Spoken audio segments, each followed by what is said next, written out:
Le soleil de l'après-midi projetait de longues ombres sur l'immense domaine des Blackwell. Le manoir se dressait comme une forteresse de verre et de pierre. Ses murs cachaient des secrets que même les hommes les plus courageux n'osaient pas mentionner. Des caméras de sécurité surveillaient depuis chaque recoin. Des gardes armés patrouillaient le périmètre en silence. Ce n'était pas simplement une maison. C'était le cœur d'un empire bâti sur le pouvoir, la peur et le sang. Au-delà des grilles en fer, le monde connaissait Marcus Blackwell sous de nombreux visages. Un homme d'affaires, un philanthrope, un homme dont le nom apparaissait dans les journaux aux côtés de politiciens et de célébrités. Mais entre ces murs, dans l'ombre de Los Angeles, tout le monde connaissait la vérité. Marcus Blackwell était l'homme le plus puissant de la pègre. Et aujourd'hui, il s'apprêtait à faire une annonce qui allait ébranler les fondations de tout. 5 femmes se tenaient en ligne parfaite devant la grande entrée du manoir. Chacune était vêtue de robes de créateur, chacune parée de bijoux qui scintillaient sous le soleil de Californie. Leurs parfums se mélangeaient dans l'air chaud, créant un nuage de luxe et d'ambition. Victoria Harrington, âgée de 29 ans, fille de Victor Harrington, un nom qui avait son propre poids dans l'ombre. Elle se tenait au centre, le menton haut, la confiance rayonnant de chaque pore. Catherine Wells, une femme d'affaires valant des millions. Diana Thornton, une avocate qui n'avait jamais perdu un procès. Meredith Cole, un mannequin dont le visage ornait les couvertures de magazines à travers le pays. Alexandra Price, une chirurgienne aux mains sûres et à l'esprit encore plus vif. 5 femmes, 5 candidates, toutes attendant la même chose. Les portes massives en chaîne du manoir s'ouvrirent lentement. Marcus Blackwell apparut. Il avait 37 ans, mais sa présence portait le poids des siècles. Son costume gris était taillé à la perfection. Ses cheveux sombres étaient peignés en arrière, révélant un visage qui semblait sculpté dans la pierre, froid, illisible. Ses yeux balayèrent les 5 femmes sans émotion, sans chaleur, sans rien qui ressemble à un sentiment humain. Mais ce n'était pas Marcus qui attirait l'attention de tous. C'était la petite silhouette qui se tenait à ses côtés. Emily Blackwell, 6 ans. Elle portait une robe noire qui semblait trop sobre pour une enfant de son âge. Ses cheveux sombres tombaient sur ses épaules. Ses yeux, de la même teinte que ceux de son père, avaient une profondeur qui n'appartenait pas à quelqu'un de si jeune. Elle ne souriait pas. Elle ne s'agitait pas. Elle se tenait simplement là, à regarder, à observer, comme si elle pouvait voir à travers chaque masque, chaque faux semblant, chaque intention cachée. Il y a 4 ans, Marcus avait perdu sa femme, un assassinat qui l'avait presque détruit. Depuis, il avait élevé Emily seule, entourée de gardes et de serviteurs, mais toujours seule. Et maintenant, après 4 ans de silence, il avait pris une décision. Emily avait besoin d'une mère. Mais Marcus Blackwell n'était pas un homme qui prenait des décisions à la légère. Il ne choisirait pas une femme en fonction de la beauté, de la richesse ou des liens familiaux. Non, il avait conçu quelque chose de différent, quelque chose d'inattendu. Sa fille choisirait. Les 5 femmes s'agitèrent nerveusement. On leur avait expliqué les règles. 3 jours. 3 jours pour gagner le cœur d'une fillette de 6 ans. Et celle qu'Emily choisirait deviendrait la prochaine Madame Blackwell. Marcus baissa les yeux vers sa fille. Emily, dit-il, sa voix basse et stable. Prends ton temps. Regarde chacune d'entre elles attentivement. La petite fille s'avança. Ses petites chaussures faisaient des bruits doux sur le chemin de pierre. Elle passa lentement devant Victoria, devant Catherine, devant Diana, devant Meredith, devant Alexandra. Ses yeux passaient d'un visage à l'autre, étudiant, analysant. Les 5 femmes retinrent leur souffle. Emily s'arrêta. Elle se tourna pour faire face à son père. Et puis elle leva sa petite main et pointa du doigt, mais son doigt ne pointait aucune des 5 femmes qui se tenaient devant elle. Il pointait dans une toute autre direction. Tout le monde suivit le doigt d'Emily. Il pointait vers le côté du manoir où l'entrée des serviteurs se tenait, partiellement cachée derrière une rangée de haies parfaitement taillées. Là, debout dans l'ombre, se trouvait une femme que personne n'avait remarquée. Sofia Martinez. Elle avait 27 ans. Ses cheveux sombres étaient tirés en une simple queue de cheval. Elle portait l'uniforme standard du personnel de maison. Une modeste robe bordeaux avec un tablier blanc noué autour de sa taille.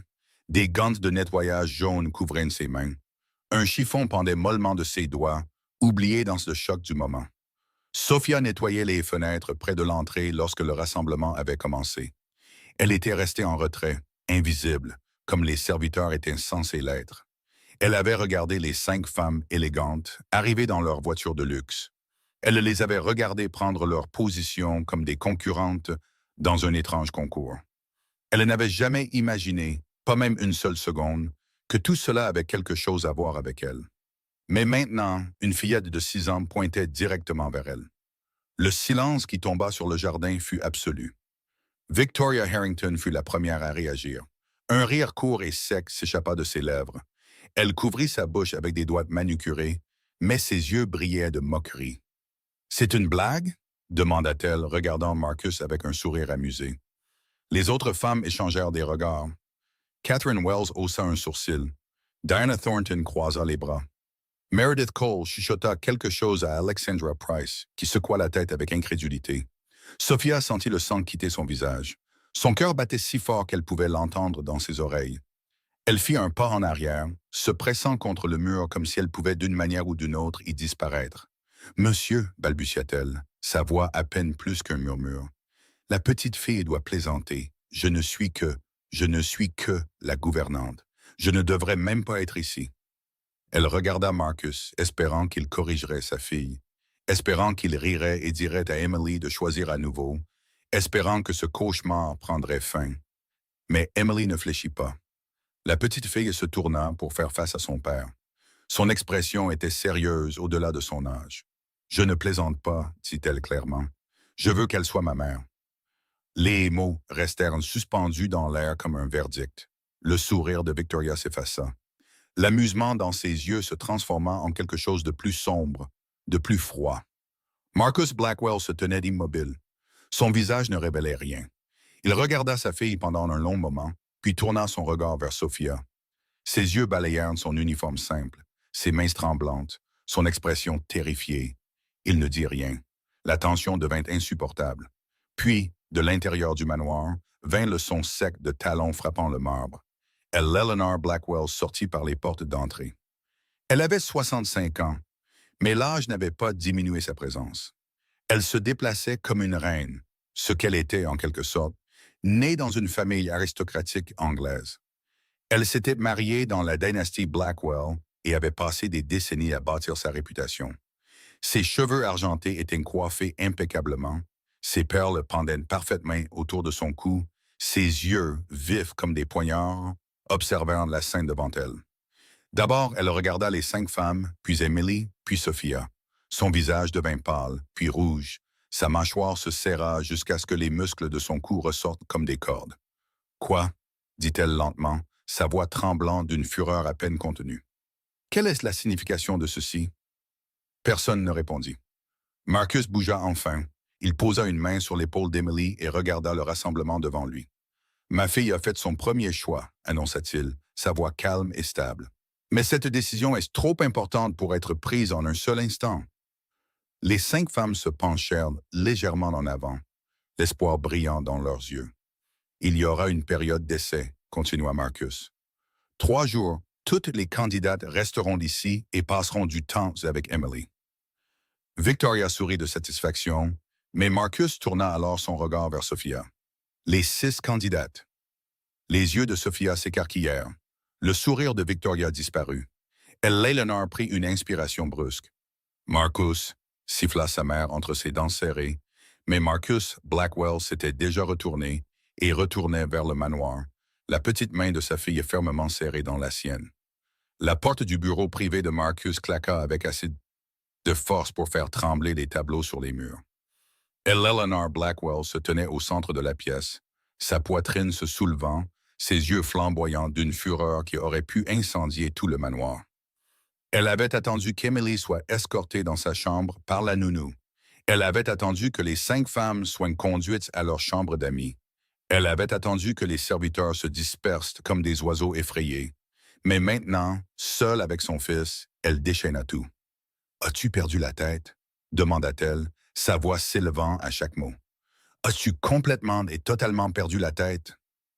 Marcus se dirigea calmement vers la fenêtre. Il se tenait dos à sa mère, regardant le jardin où la scène s'était déroulée quelques instants plus tôt. Mère, dit-il doucement. Ne m'appelle pas mère. Et Eleanor traversa la pièce en trois grandes enjambées, se plaçant entre Marcus et la fenêtre. Tu vas laisser une gouvernante mexicaine devenir la mère de ma petite fille, une servante, une moins que rien. As-tu la moindre idée de ce que les gens vont dire? Marcus la regarda sans ciller. Je me fiche de ce que les gens disent. Eh bien, moi non. La main d'Eleanor frappa le rebord de la fenêtre. J'ai passé toute ma vie à bâtir la réputation de cette famille. Mon père était un lord. Ma mère recevait la royauté chez nous. Je n'ai pas traversé un océan et épousé un homme de cet empire de la pègre, juste pour voir ma petite fille être élevée par quelqu'un qui récure les toilettes pour gagner sa vie. Ces mots résonnèrent dans le bureau, durs et tranchants. Marcus resta silencieux. Eleanor continua, sa voix baissant à un murmure dangereux. La fille Harrington est parfaite, son père est puissant. Une alliance avec leur famille renforcerait tout ce que nous avons construit. Victoria est belle, éduquée, sophistiquée. Elle connaît notre monde. Elle comprend les règles. Victoria est un serpent, dit Marcus platement. Eleanor agita la main avec dédain. Toutes les femmes puissantes sont des serpents. C'est comme ça qu'elles survivent. C'est comme ça que nous survivons. Elle attrapa le bras de Marcus, le forçant à la regarder. Emily n'est qu'une enfant, dit-elle lentement, comme si elle expliquait quelque chose à un imbécile. Elle ne comprend rien à ce monde. Elle ne sait pas ce qui est en jeu. Elle a choisi une gouvernante parce que cette gouvernante lui donne probablement des biscuits et lui raconte des histoires pour s'endormir. Ce n'est pas une raison pour tout détruire. Marcus se libéra de son bras, doucement mais fermement. Emily comprend plus que tu ne le penses, dit-il. Un instant, ses yeux devinrent lointains. Son esprit dériva vers un souvenir qu'il gardait enfermé dans les chambres les plus profondes de son cœur. Isabella, sa femme, la mère d'Emily, la seule femme qui l'ait jamais fait se sentir humain. Elle avait été douce dans un monde de violence, gentille dans un monde de cruauté. Elle riait facilement et aimait librement. Elle avait vu au-delà du monstre que Marcus était devenu et avait trouvé quelque chose qui valait la peine d'être sauvé. Il y a 4 ans, une famille rivale la lui avait enlevée. Une balle destinée à Marcus l'avait trouvée à la place. Elle était morte dans ses bras sur le sol de marbre froid de leur chambre. Son sang s'était répandu autour d'eux comme une mer cramoisie. Après cette nuit, quelque chose à l'intérieur de Marcus était mort aussi. Il s'était jeté dans son travail, dans son empire, dans les ténèbres qui avaient toujours rôdé en lui. Il avait tout fourni à Emily. De l'argent, la sécurité, la meilleure éducation, les plus belles choses. Mais il n'avait pas été là. Pas vraiment. Pas de la manière qui comptait.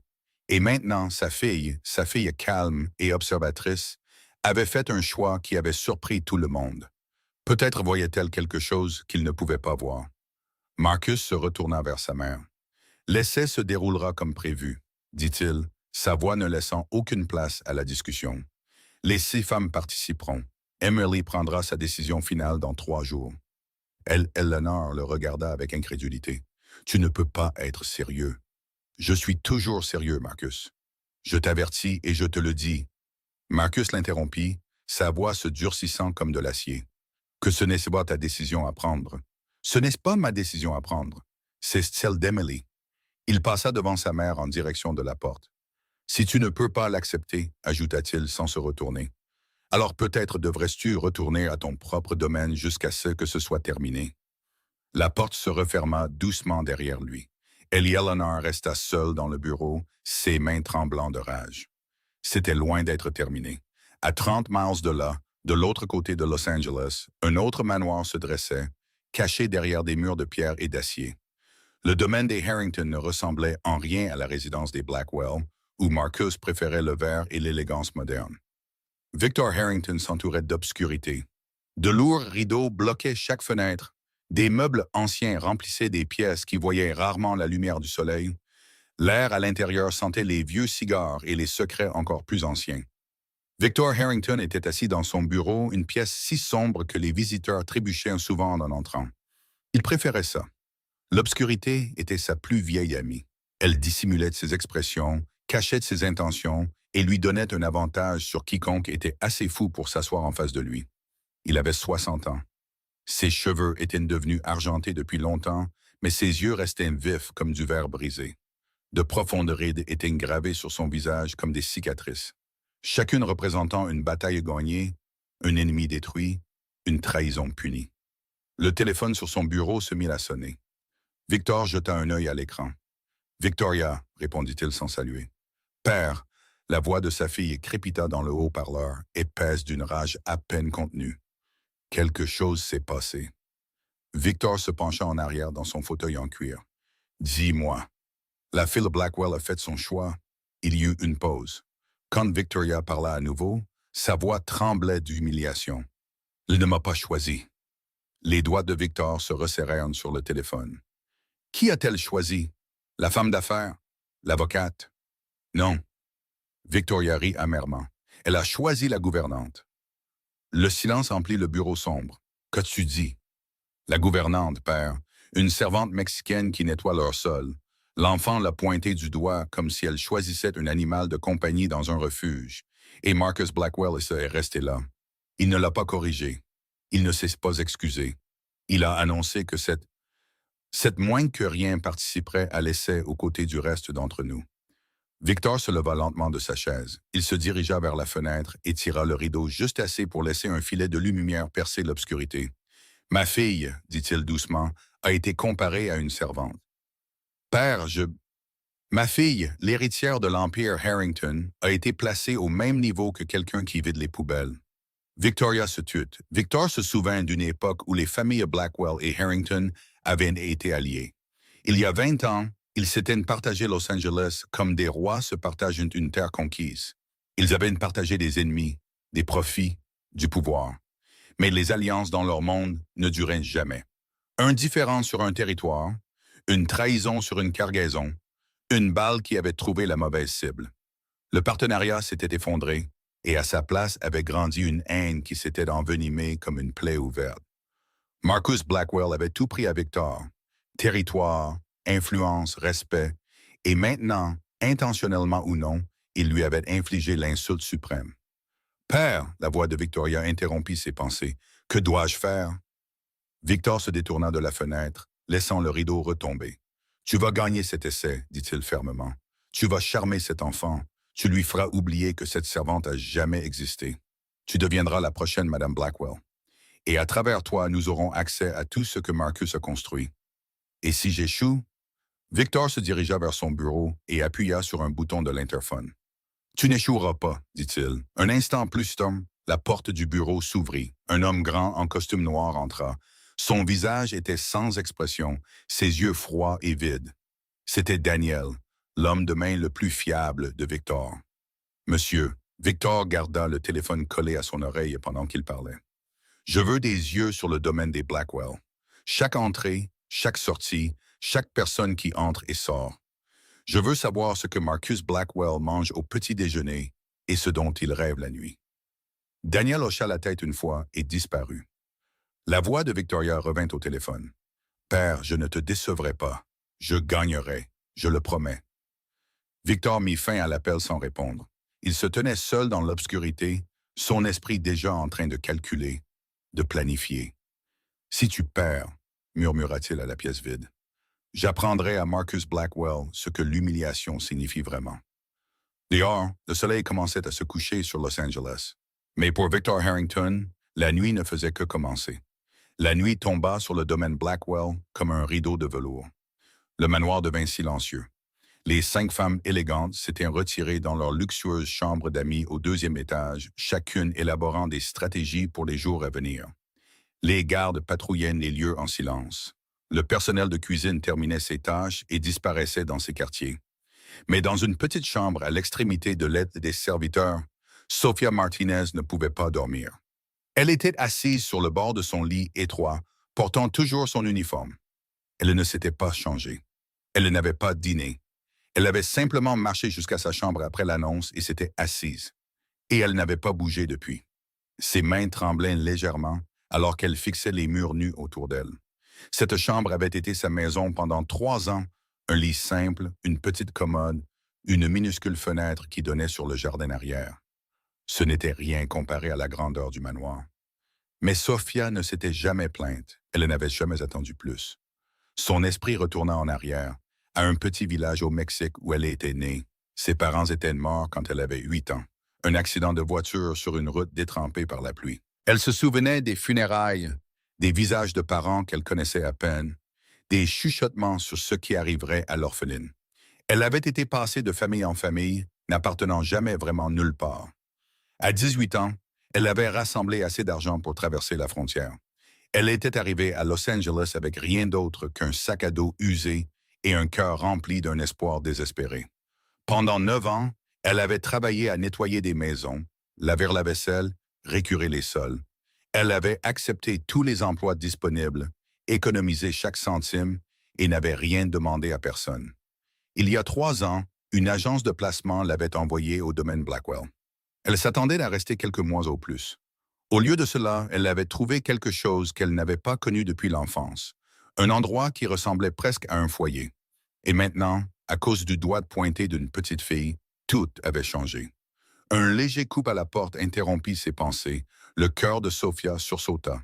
Elle se leva rapidement et se dirigea vers la porte, s'attendant peut-être à un autre serviteur ou à un membre du personnel de maison. Elle ouvrit la porte. Emily Blackwell se tenait dans le couloir, vêtue d'un pyjama rose décoré de petites fleurs blanches. Ses cheveux sombres étaient légèrement emmêlés. Ses pieds étaient nus sur le sol de marbre froid. Mademoiselle Sophia, dit doucement la petite Evie, vous n'arrivez pas à dormir non plus. Sophia cligna des yeux, surprise. Elle jeta un coup d'œil dans le couloir, s'attendant à voir une nounou ou un garde. Mais Emily était seule. Mademoiselle Emily, murmura Sophia, que faites-vous ici? Vous devriez être au lit. J'ai fait un mauvais rêve. Les mots étaient simples, mais quelque chose dans la voix d'Emily fit mal au cœur de Sophia. Elle n'hésita qu'un instant. Puis elle s'écarta et fit signe à Emily d'entrer. « Entrez », dit-elle doucement, mais seulement pour un petit moment. Emily entra dans la petite chambre et grimpa sur le lit sans hésitation. Elle ramena ses genoux contre sa poitrine et enroula ses bras autour d'eux, se faisant aussi petite que possible. Sophia ferma la porte et s'assit à côté d'elle. « Faites-vous souvent de mauvais rêves ?» demanda-t-elle gentiment. Emily hocha la tête. « Je rêve de maman parfois. Elle est là, mais ensuite elle s'en va. Et je ne peux pas la trouver.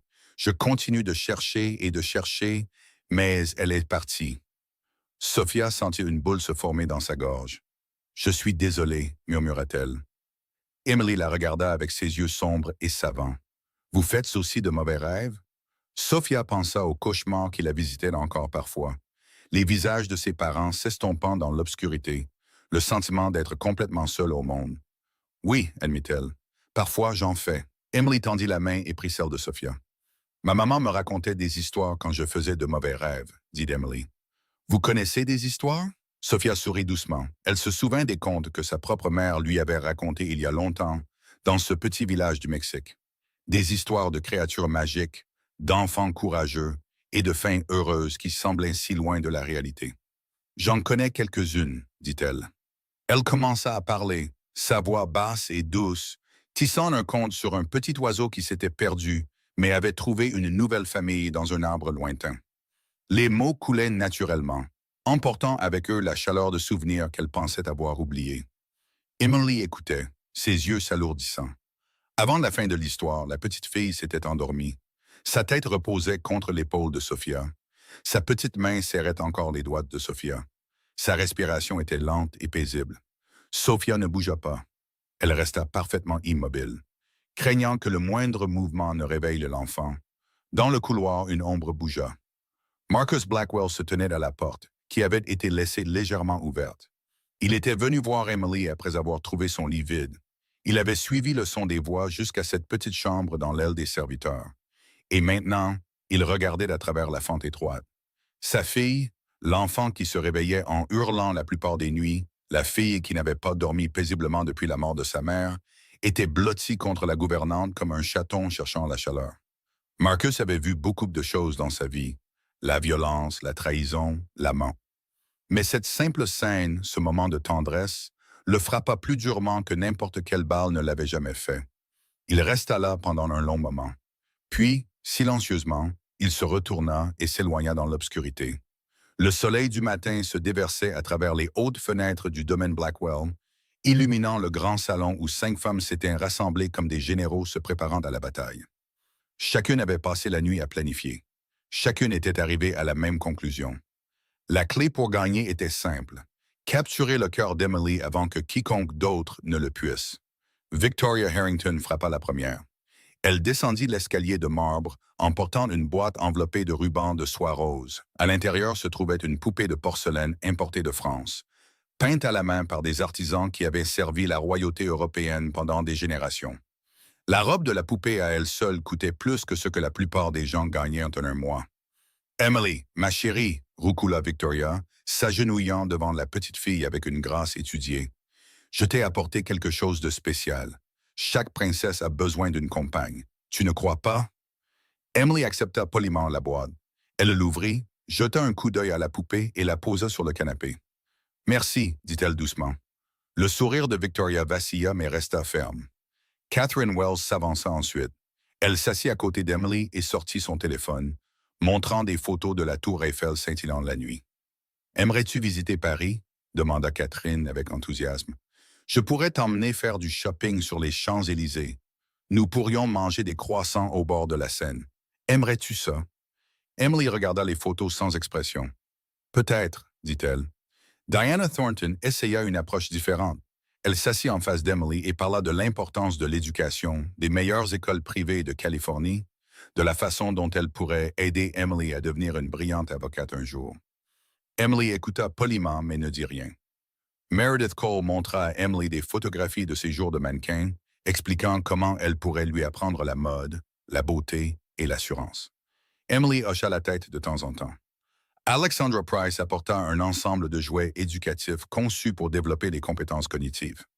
Elle expliqua chaque pièce avec une précision clinique, démontrant leur fonctionnement. Emily la remercia et plaça les jouets à côté de la poupée oubliée. Tout au long de la matinée, les 5 femmes tournèrent autour d'Emily comme des planètes en orbite autour d'un soleil réticent. Elles souriaient, riaient, complimentaient, promettaient, et Emily restait impassible. Pendant ce temps, Sophia n'était nulle part près du salon. Elle s'était levée avant l'aube, comme toujours. Elle avait enfilé son uniforme, attaché ses cheveux et commencé ses tâches quotidiennes, récurant les sols de la cuisine, polissant l'argenterie, lavant les fenêtres. Et Eleanor Blackwell s'en était assurée. La femme plus âgée avait intercepté Sophia tôt ce matin-là, ses yeux froids comme le gel de l'hiver. « L'essai t'inclut peut-être, » avait dit sèchement Eleanor. Mais cela ne t'excuse pas de tes responsabilités. La bibliothèque a besoin d'être dépoussiérée. Les lustres ont besoin d'être nettoyés. Les salles de bain des invités doivent être impeccables. Elle avait tendu à Sophia une liste de tâches assez longue pour occuper 3 personnes pendant une journée entière. « Ne pense même pas à négliger ton travail, » ajouta Eleanor. « Tu es toujours une servante dans cette maison. Souviens-toi de ta place. » Sophia avait accepté la liste sans protester. Elle comprenait parfaitement ce qu'Eleanor faisait. Si elle était ensevelie sous les corvées, elle n'aurait pas le temps de passer avec Emily. Et peut-être que c'était pour le mieux. Peut-être valait-il mieux rester invisible, laisser les femmes élégantes rivaliser entre elles, espérer que tout le monde finirait par oublier l'étrange incident de la veille. En fin de matinée, Sophia était dans la cuisine à récurer des casseroles déjà propres. Ses mains lui faisaient mal, son dos lui faisait mal, mais elle continuait à travailler, gardait la tête baissée, se faisait petite. Puis elle entendit des pas rapides, des pas légers, les pas d'un enfant. Emily fit irruption dans la cuisine, les joues rouges, ses yeux cherchant frénétiquement jusqu'à ce qu'il trouve une Sophia. « Mademoiselle Sophia !» s'exclama Emily en se précipitant vers elle. Sophia eut à peine le temps d'enlever ses gants mouillés avant qu'Emily n'enroule ses petites bras autour de sa taille.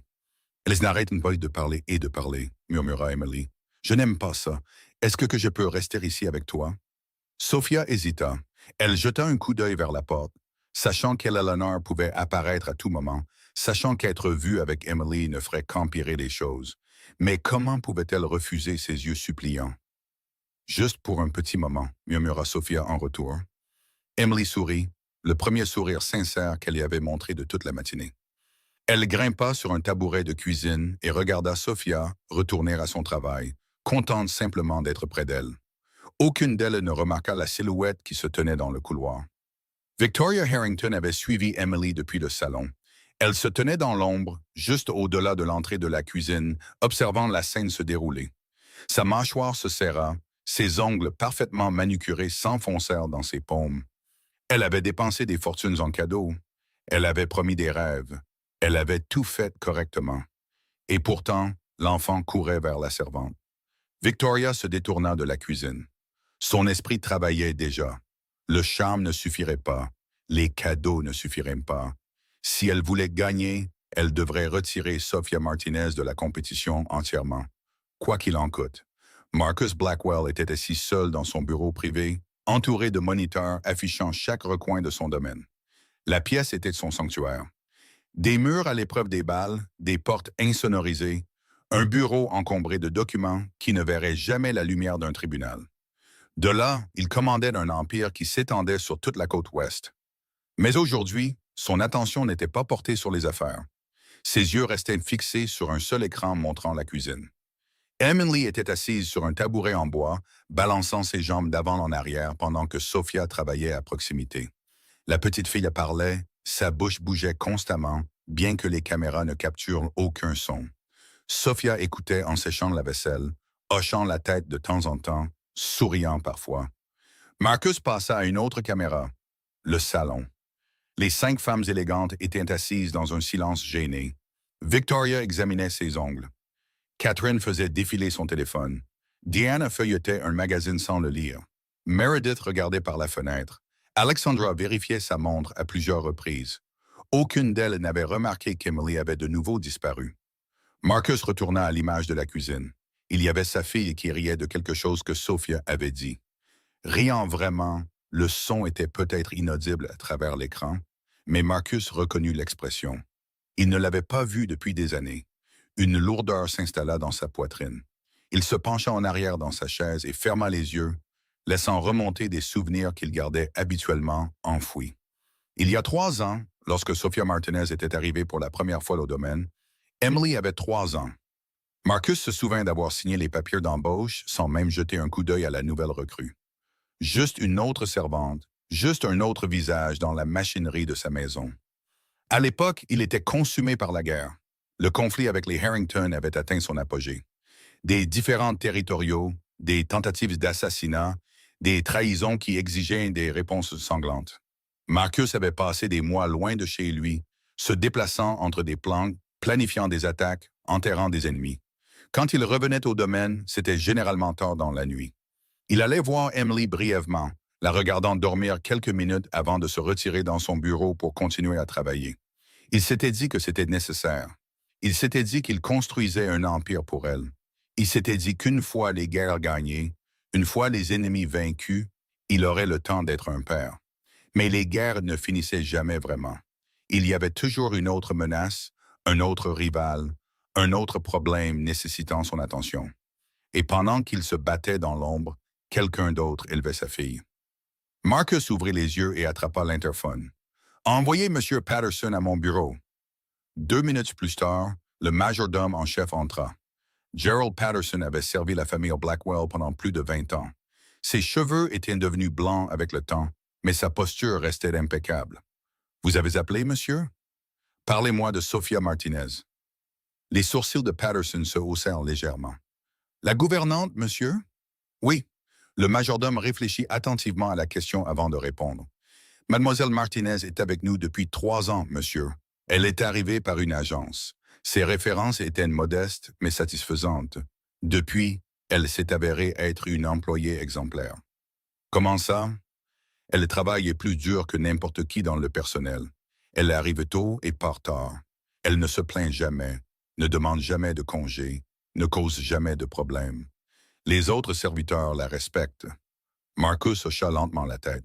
« Et Emily? » Patterson fit une pause. « Monsieur, comment est-elle avec Emily? » L'expression du vieux majordome s'adoucit presque imperceptiblement. « Mademoiselle Emily semble beaucoup l'apprécier, monsieur. Elle passe du temps ensemble quand Mademoiselle Martinez a fini ses tâches. À lire, à parler, des choses simples. » Des choses simples. Marcus congédia Patterson et se retourna vers les moniteurs. Le soir arriva. Les 5 femmes dînèrent dans la salle à manger formelle, maintenant une conversation polie tout en s'évaluant secrètement. Emily s'était excusée tôt, prétextant la fatigue, mais elle n'était pas dans sa chambre. Marcus la trouva sur la caméra de la bibliothèque. Sophia était assise dans un fauteuil près de la cheminée, un livre ouvert sur ses genoux. Emily était blottie à côté d'elle, sa petite tête était reposant contre le bras de Sophia. La gouvernante lisait à voix haute, ses lèvres formant des mots que Marcus aurait souhaité pouvoir entendre.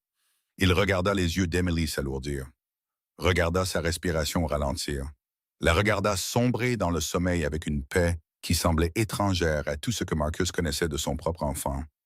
Pendant des années, Emily s'était réveillée en hurlant de cauchemars.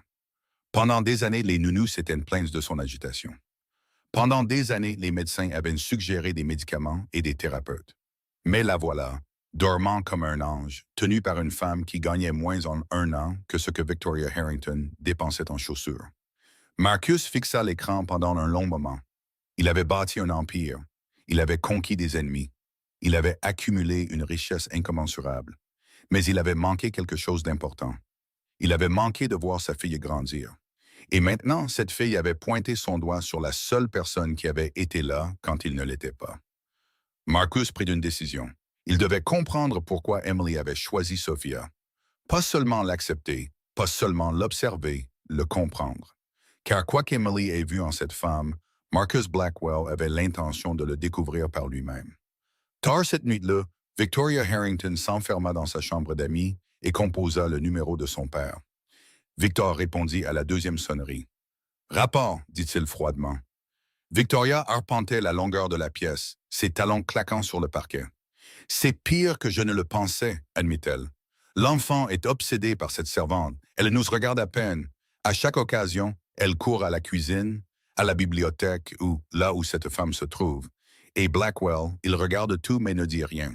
Je n'arrive pas à le cerner. » Il y eut une longue pause à l'autre bout du fil. « Alors nous devons changer les règles du jeu », dit lentement Victor. « Si tu ne peux pas gagner l'affection de l'enfant, tu dois détruire la concurrence. » Victoria arrêta de marcher. « Que veux-tu dire? » « La servante. Trouve un moyen de la discréditer. Rends-la inacceptable. Retire-la complètement de l'équation. » L'esprit de Victoria se mit à tourner. Ses yeux se posèrent sur la boîte à bijoux sur sa commode, où un collier de diamants d'une valeur de 50 000 $ reposait, enroulé comme un serpent endormi. « J'ai une idée, » murmura-t-elle. « Bien. » La voix de Victor portait une pointe d'approbation. « Ne me déçois pas, Victoria. » L'appel se termina. Victoria se dirigea vers la boîte à bijoux et souleva le collier, le regardant capter la lumière de la lampe. Un sourire se dessina sur son visage. Ce serait presque trop facile. Elle attendit que le manoir tombe dans un silence complet, que les gardes terminent leur ronde, que chaque lumière dans l'aile des serviteurs s'éteigne. Puis elle se glissa dans les couloirs comme une ombre. La chambre de Sophia était au bout du couloir. La porte n'était pas verrouillée. Victoria se glissa à l'intérieur, ses yeux s'habituant rapidement à l'obscurité. La pièce était pathétiquement petite. Un lit étroit, une commode bon marché, rien de valeur nulle part. Victoria faillit rire. Elle glissa le collier de diamants sous le mince matelas, s'assurant qu'un coin de la chaîne reste visible. Puis elle se retira aussi silencieusement qu'elle était venue. Le piège était tendu. Le lendemain matin, Victoria descendit pour le petit déjeuner, arborant une expression de détresse soigneusement construite.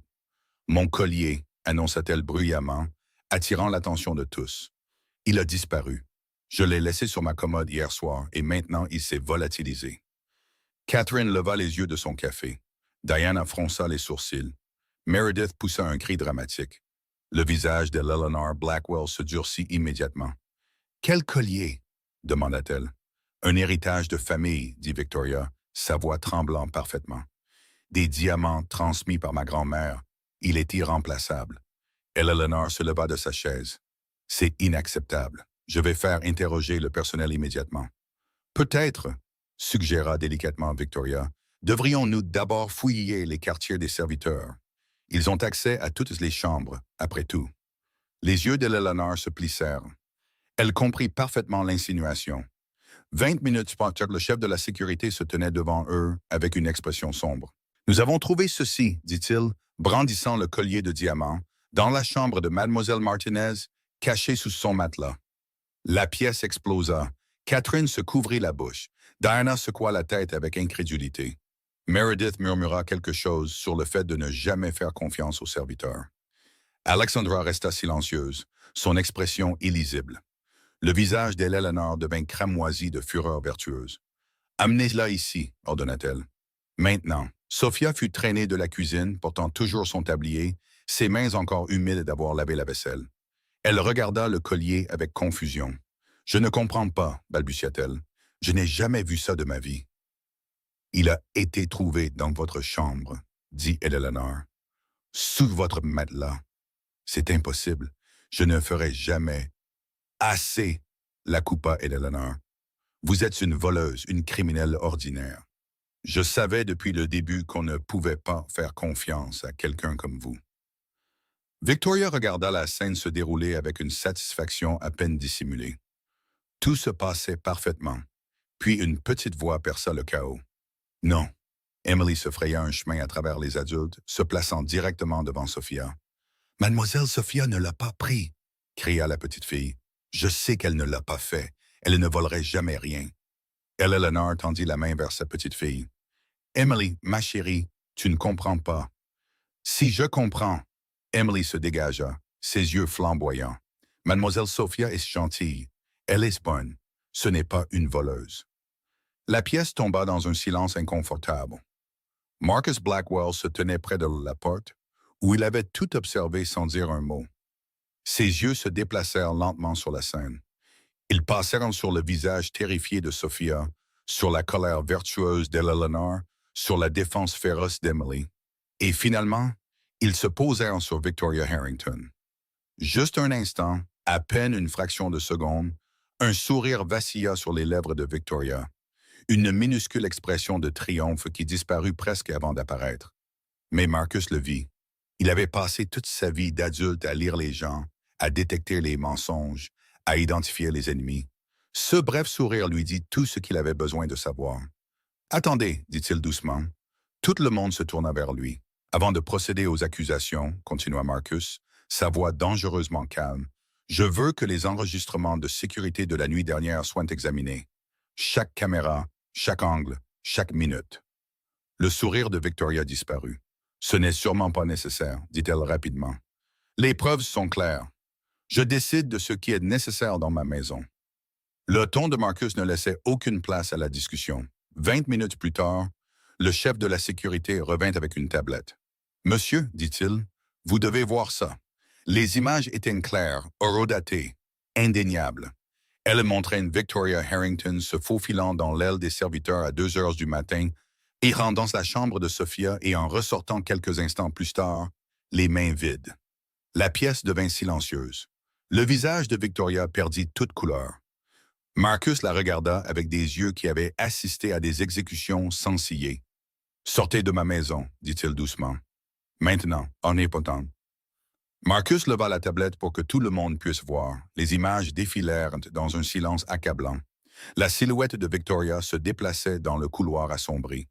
Elle s'arrêta à la porte de Sophia, jeta un coup d'œil des deux côtés, puis se glissa à l'intérieur. Quelques secondes plus tard, elle ressortit les mains vides, un sourire satisfait visible même sur l'enregistrement de vision nocturne granuleux. L'horodatage indiquait 2h17 du matin. « Voilà, dit Marcus, sa voix tranchant la pièce comme une lame, ce qui est arrivé à votre précieux héritage, Mademoiselle Harrington. » Le visage de Victoria était devenu couleur de cendre. Sa bouche s'ouvrit et se ferma plusieurs fois avant que des mots ne sortent enfin. « Ces images doivent être truquées, balbutia-t-elle. Quelqu'un les a manipulées. Je ne ferai jamais. » Notre système de sécurité utilise un cryptage de qualité militaire, l'interrompit Marcus. Les horodatages ne peuvent pas être modifiés. Les images ne peuvent pas être éditées. Chaque image est authentifiée automatiquement. Victoria regarda autour d'elle désespérément, cherchant un allié. Catherine avait reculé de plusieurs pas. Diana évitait complètement son regard.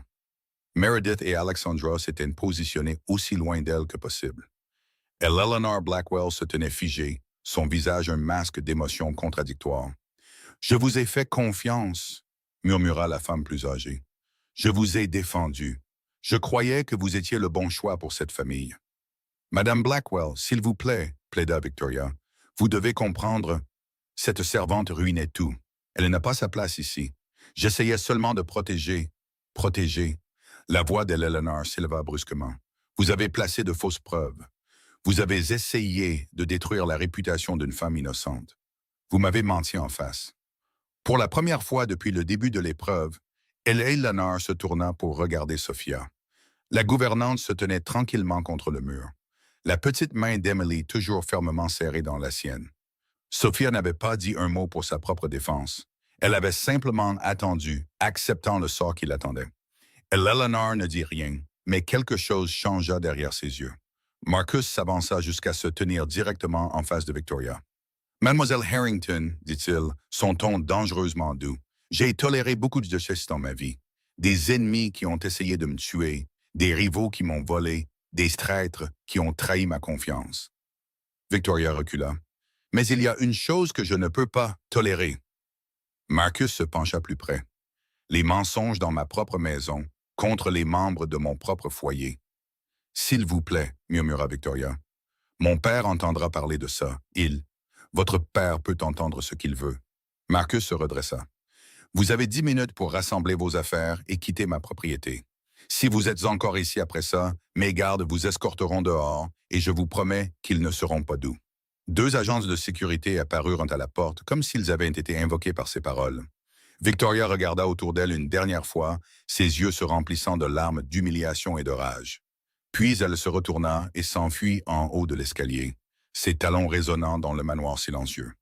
Exactement 8 minutes plus tard, une berline noire quitta le domaine Blackwell, emportant Victoria Harrington vers les portes. À l'intérieur de la voiture, Victoria chercha son téléphone à travers des larmes floues. Ses mains tremblaient si fort qu'elle pouvait à peine composer le numéro.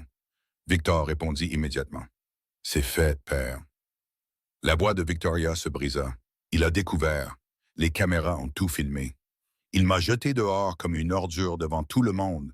Le silence emplit la ligne. « Qu'as-tu tu dit? » Marcus Blackwell m'a humilié, sanglota Victoria. Il a montré les images à tout le monde. Les autres candidates, sa mère, même cette dégoûtante servante. Ils ont tous regardé pendant qu'il m'ordonnait de partir. Quand Victor parla à nouveau, sa voix avait baissé à un registre que Victoria connaissait trop bien. Le calme avant l'anéantissement. Marcus Blackwell a jeté ma fille hors de sa maison. « Père, je suis tellement désolé. J'ai essayé de... » « Il ne s'agit plus de l'essai, » l'interrompit Victor. « Il ne s'agit plus de mariage, d'alliance ou d'influence. » Victoria essuya ses yeux. « Que veux-tu dire? » Marcus Blackwell a insulté le nom des Harrington. Il a humilié mon sang. Il doit y avoir des conséquences. Dans son bureau sombre, Victor Harrington appuya sur un bouton de son bureau. « Rassemblez tout le monde, » dit-il quand son assistant répondit. « Chaque capitaine, chaque lieutenant, chaque homme qui nous doit loyauté. Je les veux ici dans les 2 heures. »« Monsieur, est-ce à propos de l'affaire Blackwell? »« L'affaire Blackwell, » répéta lentement Victor, « est sur le point de devenir la guerre Blackwell. » Il mit fin à l'appel et fixa les ombres de son bureau. Pendant des années, il avait attendu le bon moment pour frapper Marcus. Pendant des années, il avait observé, planifié et attendu son heure. Ce moment était enfin arrivé. Au matin, il aurait une armée rassemblée. À la tombée de la nuit, Marcus Blackwell apprendrait le véritable coup d'humilier un Harrington. La 2e nuit tomba lourdement sur le domaine Blackwell. Marcus ne pouvait pas dormir. Son esprit était agité par trop de pensées, trop de questions qui exigeaient des réponses. L'expulsion de Victoria avait provoqué des remous dans la maison. Les 4 candidates restantes étaient devenues nettement plus silencieuses, plus prudentes. Eleanor s'était retirée dans ses appartements sans parler à personne. Et Sophia était retournée à ses tâches comme si de rien n'était, son visage ne révélant rien. Mais c'était Emily qui occupait le plus les pensées de Marcus. Sa fille avait défendu Sophia avec une férocité qui avait surpris tout le monde. Elle s'était opposée aux adultes, aux accusations, au poids des preuves apparentes. Une fillette de 6 ans avait fait plus confiance à une gouvernante qu'à n'importe qui d'autre dans la pièce. Pourquoi? Marcus quitta sa chambre et erra dans les couloirs sombres de son manoir. Ses pas ne faisaient aucun bruit sur les tapis épais. Des années à vivre dans l'ombre, lui avait appris à se déplacer comme un fantôme dans sa propre maison. Il passa devant l'aile des invités où dormaient les candidates restantes. Il passa devant la suite de sa mère, où une fine ligne de lumière brillait encore sous la porte. Il descendit l'escalier de service vers les quartiers des serviteurs. Et puis, il entendit des voix douces venant de la chambre de Sophia. Marcus s'approcha silencieusement. La porte était légèrement entr'ouverte, juste assez pour laisser un filet de lumière chaude s'échapper dans le couloir. Il se positionna à côté du cadre, invisible dans l'obscurité. La voix d'Emily se fit entendre en premier. « Mademoiselle Sophia, vous vous souvenez de cette nuit ?» Une pause, puis la réponse douce de Sophia. « Quelle nuit, petite ?»« La nuit avec la fumée. » Marcus sentit son cœur trébucher. « Emily, » dit Sophia avec précaution, « tu ne devrais plus penser à ça. C'est fini maintenant. » « Mais je m'en souviens, » insista Emily. « Je dormais, et puis je ne pouvais plus respirer. L'air était tout bizarre, il faisait sombre et effrayant, et j'ai essayé d'appeler à l'aide, mais personne n'est venu. » Marcus appuya sa paume contre le mur. Sa gorge se serra. « Et puis vous êtes venu, » continua Emily. « Vous avez ouvert ma porte et il y avait tellement de fumée derrière vous, comme un monstre qui essayait d'entrer. Mais vous m'avez prise dans vos bras et vous avez couru. »« Chut !» murmura Sophia. « Tout ça est fini maintenant. Tu es en sécurité. C'est la seule chose qui compte. Mais vous vous êtes fait mal. » Silence. « Votre main, » dit doucement Emily. « Je vois la marque parfois quand vous ne portez pas vos gants. La peau est différente là, bosselée. Ce n'est rien. Ce n'est pas rien. Vous vous êtes brûlé à cause de moi. » Le souffle de Marcus se coupa dans sa poitrine. « Emily, écoute-moi. » La voix de Sophia apportait une tendresse qui fit piquer les yeux de Marcus de manière inattendue. Cette cicatrice ne signifiait rien. Si je devais le refaire, je ferais exactement la même chose. 100 fois, 1000 fois. Tu comprends? Pourquoi? Parce que certaines personnes valent la peine de se faire mal. Marcus entendit du mouvement à l'intérieur de la pièce, le bruissement des couvertures, le son doux d'un enfant s'installant confortablement. « J'aimerais que tu puisses être ma maman pour de vrai, » murmura Emily d'une voix endormie. Sophia ne répondit pas. Marcus resta figé dans le couloir, son esprit remontant le temps à toute vitesse. Il y a 4 mois, un rapport avait atterri sur son bureau tard un soir. Un incident mineur au domaine. Dysfonctionnement électrique dans l'aile E. Petit incendie maîtrisé rapidement. Aucune blessure, aucun dommage digne d'être mentionné. Il l'avait à peine regardé avant de passer à des affaires plus urgentes. Mais maintenant, ces mots résonnaient différemment. Petit incendie, aile E. La chambre d'Emily était dans l'aile Est. Aucune blessure, mais Sophia avait une cicatrice sur la main, une brûlure qu'Emily avait remarquée. Marcus s'éloigna de la porte, son pouls battant à toute rompre dans ses oreilles. Quelqu'un lui avait menti. Quelqu'un avait enterré la vérité sur ce qui s'était passé cette nuit-là. Et Sophia, la femme que sa fille avait choisie, la femme qui avait été accusée de vol quelques heures plus tôt, avait apparemment risqué sa vie pour sauver Emily sans jamais en dire un mot. Marcus retraversa le manoir sombre, mais sa destination avait changé. Il ne dormirait pas cette nuit. Il trouverait la vérité, et quiconque avait décidé de la lui cacher répondrait de ce choix. Marcus les convoqua à 3 heures du matin.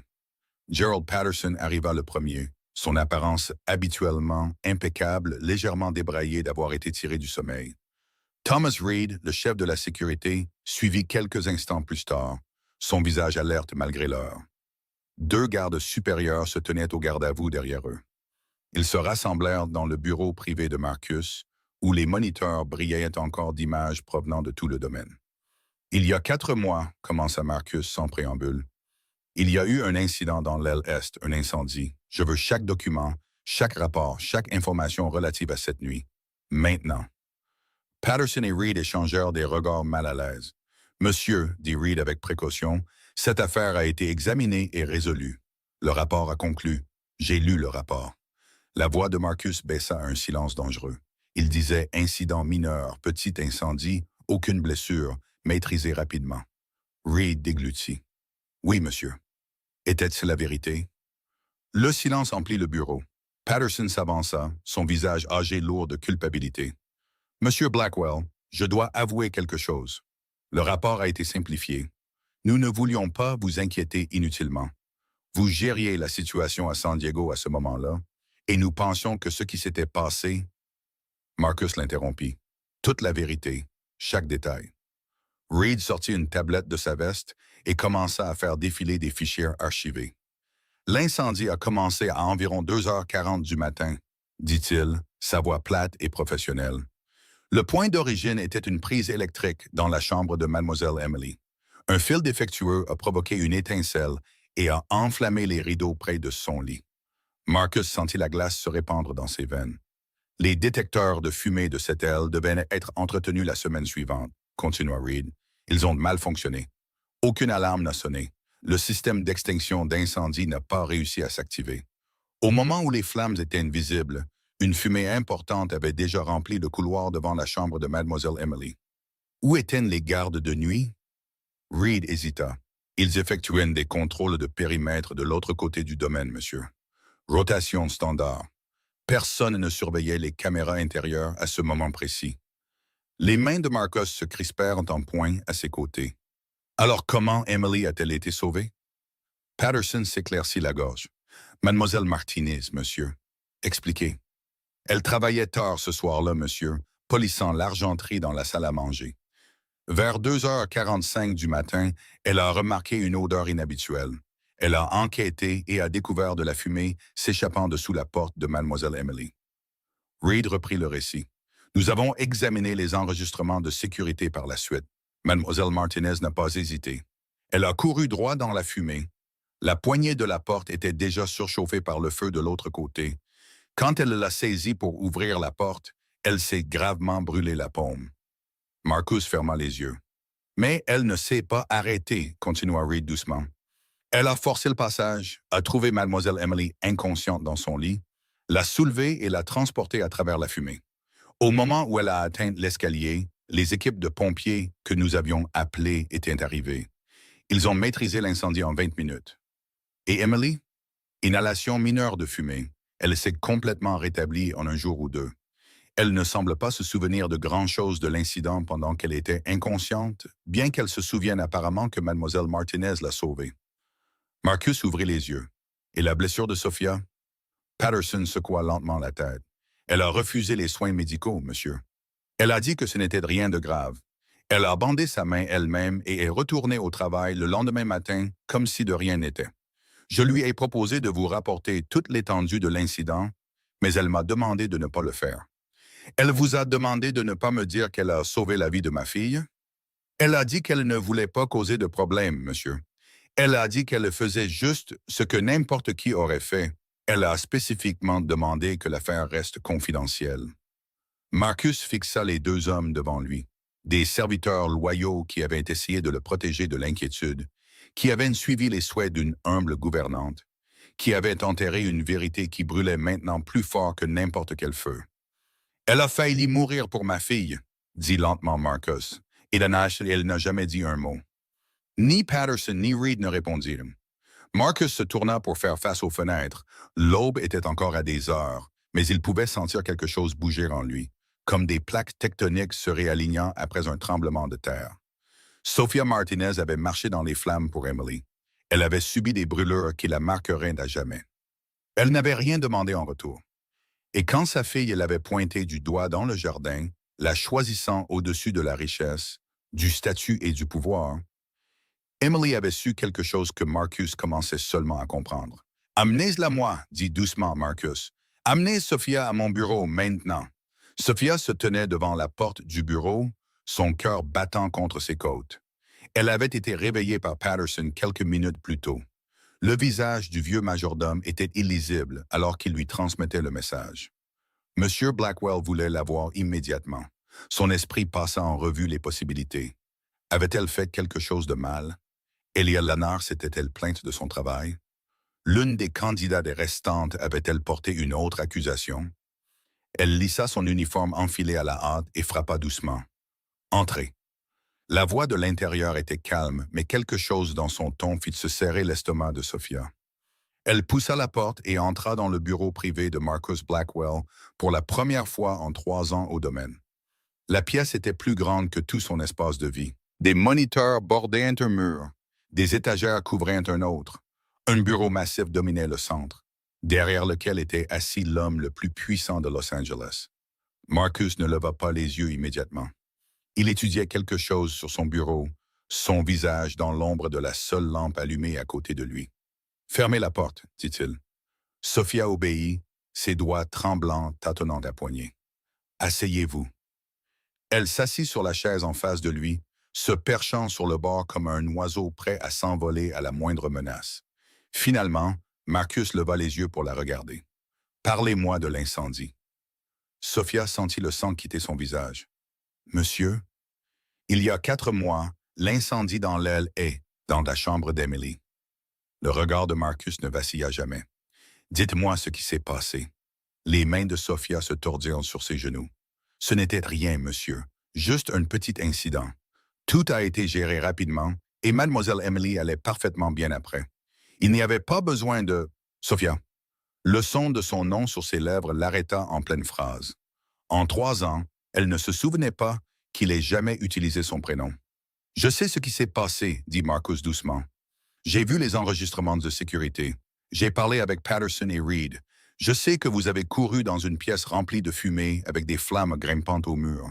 Je sais que vous vous êtes brûlé la main sur une poignée de porte assez chaude pour vous marquer de façon permanente.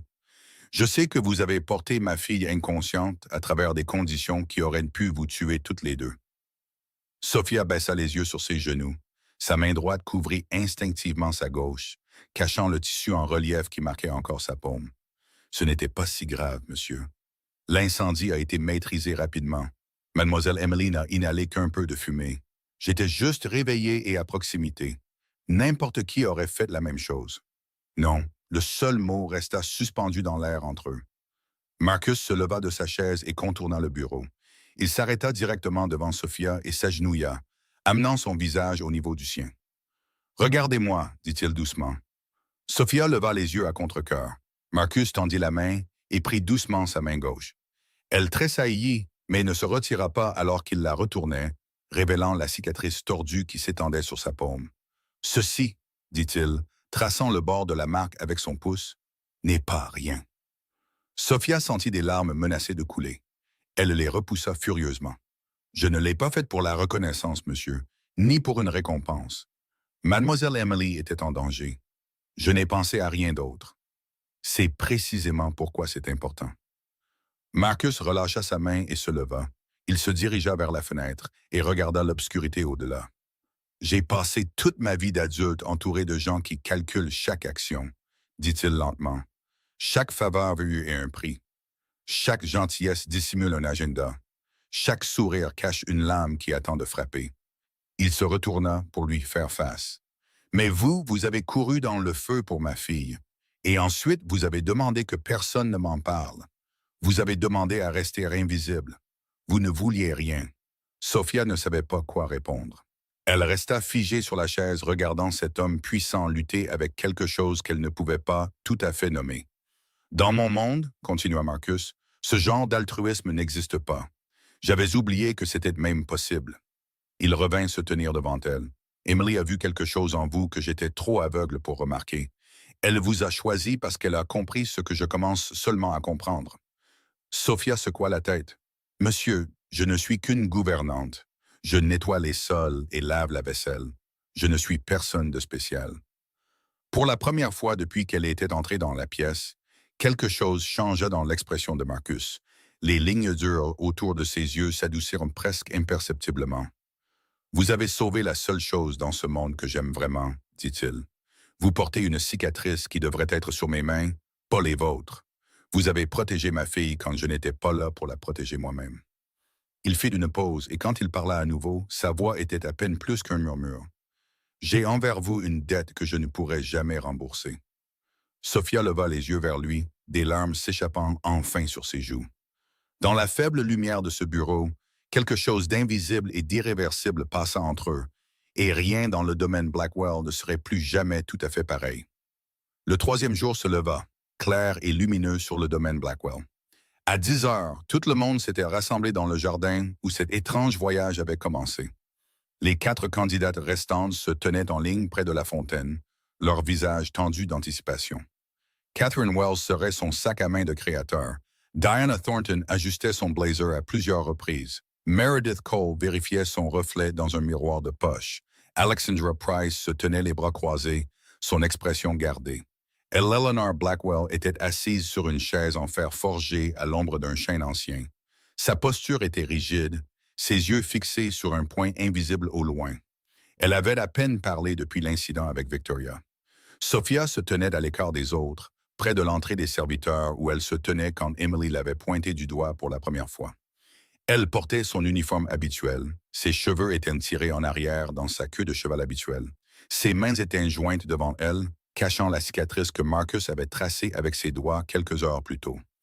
Emily était assise sur un banc de pierre, balançant ses jambes, observant tout avec ses yeux savants qui semblaient bien trop vieux pour son petit visage. Puis Marcus sortit du manoir. Il marchait avec détermination, ses pas résonnant sur le chemin de pierre. Quand il atteignit le centre du jardin, il s'arrêta et examina le groupe assemblé. « Merci à toutes pour votre patience ces 3 derniers jours, commença-t-il, sa voix portant clairement dans l'air du matin. Je sais que ce processus a été inhabituel. Certaines d'entre vous peuvent le trouver injuste. Certaines d'entre vous peuvent avoir des questions sur mes méthodes. » Catherine se pencha légèrement en avant. Les yeux de Diana se plissèrent. Meredith arrêta de s'agiter. Alexandra décroisa les bras. « Avant d'annoncer le résultat, continua Marcus, il y a quelque chose que vous devez toutes savoir. Quelque chose qui explique pourquoi ma fille a fait le choix qu'elle a fait ce premier jour. » Il fit une pause, laissant le silence s'installer. « Il y a 4 mois, il y a eu un incendie dans cette maison. Un incendie grave qui a commencé dans la chambre de ma fille pendant qu'elle dormait. Les détecteurs de fumée ont failli. Les gardes étaient ailleurs. Personne ne savait ce qui se passait. Les 4 femmes échangèrent des regards confus. La tête d'Eleanor se tourna brusquement vers son fils. « Ma fille serait morte cette nuit-là, » dit Marcus, sa voix se durcissant. « Elle se serait étouffée dans son sommeil et j'aurais trouvé son corps le lendemain matin. » Sophia ferma les yeux, souhaitant pouvoir disparaître. Mais elle n'est pas morte parce qu'une personne dans cette maison a remarqué la fumée. Une personne a couru dans un couloir en feu sans penser à sa propre sécurité. Une personne a ouvert une porte assez chaude pour brûler la peau, a porté ma fille inconsciente en sécurité, puis a demandé que personne ne m'en parle jamais. Tous les yeux dans le jardin se tournèrent vers Sophia. « Cette personne, dit Marcus, est juste là. » La bouche de Catherine s'ouvrit. Diana secoua la tête avec incrédulité. Meredith murmura quelque chose à Alexandra, qui se contenta de la fixer. Et Eleanor se leva lentement de sa chaise, son visage pâle. « Sophia Martinez a sauvé la vie de ma fille, » déclara Marcus. « Elle ne l'a pas faite pour l'argent. Elle ne l'a pas faite pour la reconnaissance. Elle ne l'a pas faite parce qu'elle voulait quelque chose de moi. Elle l'a faite parce que c'est qui elle est. » Il se tourna pour regarder Emily. « Ma fille n'a pas choisi avec ses yeux, dit-il doucement. Elle a choisi avec son cœur. Elle a vu quelque chose que nous autres étions trop aveugles pour voir. » Emily glissa du banc et traversa le jardin en courant. Elle enroula ses petits bras autour de la taille de Sophia et pressa son visage contre le ventre de la femme. « Je vous l'avais dit, » dit Emily, sa voix étouffée mais claire. « Je vous avais dit que c'était elle. » Marcus s'adressa aux 4 candidates restantes. « L'essai est terminé. Ma fille a fait son choix le premier jour. Et je comprends maintenant pourquoi. Je vous remercie d'être venu et je vous souhaite le meilleur pour l'avenir. » Diana Thornton fut la première à partir. Elle hocha la tête une fois à Marcus, son expression professionnelle mais froide, et se dirigea vers les portes sans se retourner. Meredith Cole suivit, ses talons claquant avec colère sur le chemin de pierre. Catherine Wells hésita, puis offrit un sourire crispé. « Félicitations, » dit-elle à personne en particulier avant de partir. Alexandra Price resta le plus longtemps. Elle regarda Sophia avec quelque chose qui aurait pu être du respect. « Elle le mérite, » dit Alexandra doucement. Puis elle a aussi disparu. Seule Eleanor restait. La femme plus âgée se tenait immobile sous le chêne, son visage un masque illisible. Elle regarda Marcus. Elle regarda Emily. Elle regarda Sophia. Puis, sans un mot, elle se retourna et retourna dans le manoir. Marcus regarda sa mère disparaître par les portes. Il savait que cette bataille était loin d'être terminée. Mais pour l'instant, il y avait quelque chose de plus important. Il se dirigea vers Sophia, qui se tenait toujours figée avec Emily accrochée à son côté. Des larmes coulaient sur le visage de la gouvernante, bien qu'elle ne fasse aucun bruit. Marcus s'arrêta devant elle. Doucement, il prit sa main, celle avec la cicatrice, et la tint entre les siennes. Sophia, dit-il doucement, pour qu'elle seule puisse l'entendre. Resterez-vous, pas en tant que servante, pas en tant qu'employée, resterez-vous en tant que membre de cette famille. Sophia leva les yeux vers lui à travers ses larmes. Emily tira sur son autre main. S'il te plaît, dis oui, murmura la petite fille. S'il te plaît. Le jardin tomba dans le silence, attendant une réponse qui changerait tout. La dernière voiture disparut à travers les portes du domaine Blackwell, emportant Alexandra Price sous le soleil de l'après-midi. Un instant, le jardin fut paisible. Emily tenait toujours la main de Sophia. Marcus restait proche, sa présence une promesse silencieuse de protection. Les oiseaux chantaient dans les arbres comme si rien d'extraordinaire ne s'était produit. Puis les portes d'entrée du manoir s'ouvrirent en grand. Eleanor Blackwell descendit les marches comme une tempête approchant de la côte. Ses cheveux argentés s'étaient détachés de leur arrangement soigné. Ses perles se balançaient follement contre sa poitrine. Ses yeux flamboyaient d'une fureur qui semblait chauffer l'air même autour d'elle. « Tout le monde dehors !» ordonna-t-elle aux serviteurs qui s'étaient rassemblés pour regarder. « Maintenant !» Le personnel se dispersa comme des feuilles devant un ouragan. Et le lanard s'arrêta directement en face de Marcus, tout son corps tremblant de rage. « Comment oses-tu » siffla-t-elle. « Comment oses-tu humilier cette famille devant ces femmes, devant tout le personnel, devant tout le monde? Mère, ne m'appelle pas mère. » La voix d'Eleanor monta jusqu'à un quasi-cri. « J'ai passé toute ma vie à bâtir la réputation de cette famille. Mon père était un lord. Mon grand-père conseiller des rois. Le nom Blackwell signifie quelque chose dans ce monde, et tu viens de le traîner dans la boue. » Elle se tourna brusquement vers Sophia, qui recula instinctivement. « Et toi, cracha Eleanor, tu penses que parce que tu as sorti un enfant de la fumée, tu mérites soudain de t'asseoir à notre table, de porter notre nom, de t'appeler une Blackwell. » Sophia baissa la tête. « Madame Blackwell, je n'ai jamais rien demandé de tout ça. » « Bien sûr que tu n'as rien demandé. Les filles comme toi ne demandent jamais. Vous complotez, vous manipulez, vous vous frayez un chemin dans des endroits où vous n'avez pas votre place et vous faites semblant d'être innocente quand quelqu'un le remarque. » « Ça suffit. » Marcus se plaça entre sa mère et Sophia, sa voix basse et dangereuse. Eleanor l'ignora, se penchant pour continuer son assaut. « Tu n'es rien, dit-elle à Sophia. Tu récures les sols, tu laves la vaisselle, tu vides les poubelles. C'est ce que tu es, c'est tout ce que tu seras jamais. Une servante, une moins que rien. Tu n'es pas digne d'élever ma petite fille. » Sophia ne dit rien. Elle garda les yeux fixés sur le sol, les épaules voûtées comme si elle essayait de se faire plus petite sous le poids du mépris d'Eleanor. Puis une petite voix perça le venin. « Arrêtez !» Emily lâcha la main de Sophia et marcha vers sa grand-mère, ses petites poings serrés à ses côtés. « Arrêtez d'être méchante avec mademoiselle Sophia !» cria la petite fille. « Elle est bonne, elle est gentille, elle prend soin de moi, elle me raconte des histoires quand je fais de mauvais rêves. Elle m'a sauvé du feu. » L'expression d'Eleanor vacilla de surprise, puis se durcit à nouveau. « Emily, ma chérie, tu es trop jeune pour comprendre. Cette femme n'est pas convenable pour notre famille. Elle ne vient pas du bon milieu, elle n'a pas la bonne éducation, elle ne... » « Je m'en fiche. » Des larmes coulèrent sur le visage d'Emily. « Je veux mademoiselle Sophia.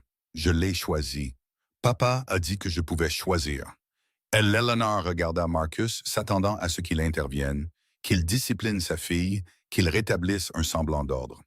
Au lieu de cela, Marcus posa sa main sur l'épaule d'Emily et la serra contre lui. « Emily a fait son choix, » dit-il calmement, « et j'ai fait le mien. » Eleanor recula comme si elle avait été frappée. « Tu ne peux pas être sérieux, » murmura-t-elle. « Après tout ce que j'ai fait pour cette famille, après tous les sacrifices que j'ai faits, tu choisirais cette servante plutôt que ta propre mère. » « Il ne s'agit pas de choisir un camp, » répondit Marcus. « Il s'agit de ce qui est le mieux pour ma fille. »« Ce qui est le mieux ?» Et Eleanor rit amèrement. « Ce qui est le mieux, c'est une mère convenable, une femme de bonne famille, une femme qui comprend notre monde. Pas une immigrante mexicaine qui n'a même pas de papier. » Sophia tressaillit à ces mots. Les yeux de Marcus devinrent de glace. Sofia Martinez est une résidente légale de ce pays, dit-il doucement. Elle a travaillé honnêtement pour tout ce qu'elle a. Elle n'a jamais menti, jamais volé, jamais trahi la confiance de personne, ce qui est plus que je ne peux en dire de la femme que tu préférais. Le visage d'Eleanor devint violet de rage. Si tu épouses cette fille, dit-elle, chaque mot dégoulinant de poison, je ne mettrai plus jamais les pieds dans cette maison. Tu m'entends? Jamais. Tu seras morte pour moi, tous les deux. Elle regarda Emily une dernière fois, son expression se tordant de chagrin, de colère et de quelque chose qui aurait pu être de l'amour corrompu par l'orgueil. Puis elle se retourna et retourna en trombe dans le manoir. Le son de la porte de sa chambre claquant résonna à travers le domaine comme un coup de feu. Sophia resta figée, des larmes coulant silencieusement sur ses joues. Emily se pressa contre la jambe de Marcus, sanglotant doucement, et Marcus fixa les portes par lesquelles sa mère avait disparu, sachant que le gouffre qui venait de s'ouvrir entre eux pourrait ne jamais se refermer. La famille était divisée, mais la tempête qui venait de l'extérieur allait bientôt faire paraître ce conflit interne comme rien du tout. À 30 miles de là, le domaine des Harrington s'était transformé en salle de guerre. Victor Harrington se tenait à la tête d'une immense table en chêne, entourée d'hommes dont les visages portaient les cicatrices de la violence et dont les yeux ne contenaient aucune pitié. Des cartes de Los Angeles s'étalaient sur la surface. Des photographies du domaine Blackwell étaient éparpillées parmi elles. Des cercles rouges marquaient les pointes d'entrée. Des lignes bleues indiquaient les itinéraires de patrouille. Des croix noires montraient les positions des caméras de sécurité. La nouvelle du résultat de l'essai était parvenue à Victor 1 heure plus tôt. Sa fille avait appelé, sanglotant hystériquement, décrivant comment Marcus avait publiquement annoncé son intention d'épouser la gouvernante. Comment les candidates restantes avaient été renvoyées comme des servantes. Comment toute la mascarade s'était terminée avec l'homme le plus puissant de Los Angeles, tenant la main d'une femme qui récurait ses sols. Victor avait écouté en silence. Puis il avait commencé à passer des appels. « Messieurs, dit-il maintenant, sa voix perçant le murmure de la conversation, ce que je m'apprête à ordonner va changer l'équilibre du pouvoir dans cette ville pour toujours. Certains d'entre vous pourraient ne pas survivre à la nuit. Si quelqu'un souhaite partir, faites-le maintenant. » Personne ne bougea. Victor sourit froidement. « Bien, alors laissez-moi vous expliquer ce que Marcus Blackwell a fait. » Il prit une photographie de Victoria, prise à un gala de charité, son sourire radieux et confiant. « Ma fille est allée dans cette maison de bonne foi. Elle était prête à devenir la femme d'un homme qu'elle connaissait à peine, la mère d'un enfant qui n'était pas le sien, tout cela pour l'alliance et l'honneur de la famille. » Et comment Marcus Blackwell a-t-il répondu? Il froissa la photographie dans son poing. Il l'a jetée dehors comme une ordure. Il a choisi une servante plutôt qu'une Harrington. Il a humilié mon sang devant des témoins qui répandront cette histoire aux quatre coins de notre monde. Les hommes autour de la table s'agitèrent, leurs visages se durcissant d'une indignation partagée. « Ce n'est pas simplement une insulte, » continua Victor. « C'est une déclaration de guerre et nous répondrons en conséquence. » Il étendit ses mains sur la carte du domaine Blackwell. 47 gardes armés patrouillent en ces lieux. 23 caméras de sécurité surveillent chaque approche. Les murs sont renforcés. Les portes sont en acier. Marcus Blackwell s'est construit une forteresse. Le sourire de Victor s'élargit. Mais chaque forteresse a une faiblesse. Il tapa sur un point de la carte près des quartiers des serviteurs. « J'ai un contact à l'intérieur, quelqu'un qui me doit une dette qu'il ne pourra jamais rembourser. Ce soir, à minuit exactement, il désactivera les systèmes de sécurité principaux. Les caméras s'éteindront. Les alarmes tomberont en panne. Les gardes à la porte principale recevront de faux rapports d'une intrusion à l'autre bout de la propriété. » Les hommes se penchèrent en avant, leurs yeux brillants d'anticipation. « Nous frappons vite et fort. Objectif principal. Capturer Marcus Blackwell vivant. Je veux le regarder dans les yeux quand je détruirai tout ce qu'il aime. Objectif secondaire. Éliminer toute résistance. Quiconque lève une arme meurt. » Un lieutenant leva la main. « Et les civils, monsieur? Le personnel, la famille. » L'expression de Victor ne changea pas. « Les dommages collatéraux sont acceptables, mais l'enfant et la vieille femme pourraient s'avérer utiles comme moyen de pression. Prenez-les vivants si possible. Quant à la servante, » il fit une pause, savourant le moment. « Amenez-la moi. J'ai des plans spéciaux pour la femme qui a volé l'avenir de ma fille. La porte au fond de la pièce s'ouvrit. Victoria Harrington entra. Ses yeux étaient rouges d'avoir pleuré, mais sa mâchoire était serrée de détermination. Elle avait troqué sa robe de créateur pour des vêtements tactiques sombres. Ses cheveux étaient tirés sévèrement en arrière. « Père, dit-elle, je veux être là, je veux le voir tomber. » Victor étudia sa fille pendant un long moment. « Ce sera dangereux, dit-il. Du sang sera versé. »« Je m'en fiche. » La voix de Victoria se durcit. « Il m'a humilié. Il a choisi une femme de ménage plutôt que moi. Je veux voir son visage quand il réalisera qu'il a tout perdu. » Victor hocha lentement la tête. « Très bien, tu viendras avec moi. » Il se retourna vers ses hommes. « Les véhicules partent dans 1 heure. Équipement tactique complet, armes lourdes, vision nocturne, communication silencieuse jusqu'à ce que nous ayons franchi le périmètre. » Les hommes se levèrent de leur siège et commencèrent à sortir, leurs pas lourds de détermination.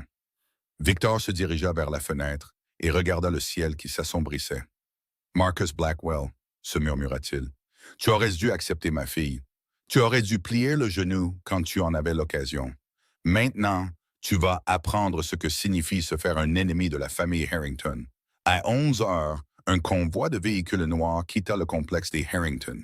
12 vus, 48 hommes armés, assez de puissance de feu pour raser un petit bâtiment. Ils conduisaient sans phare, se glissant dans l'obscurité comme des requins en eau profonde. Leur destination, le domaine Blackwell. Leur mission, la destruction.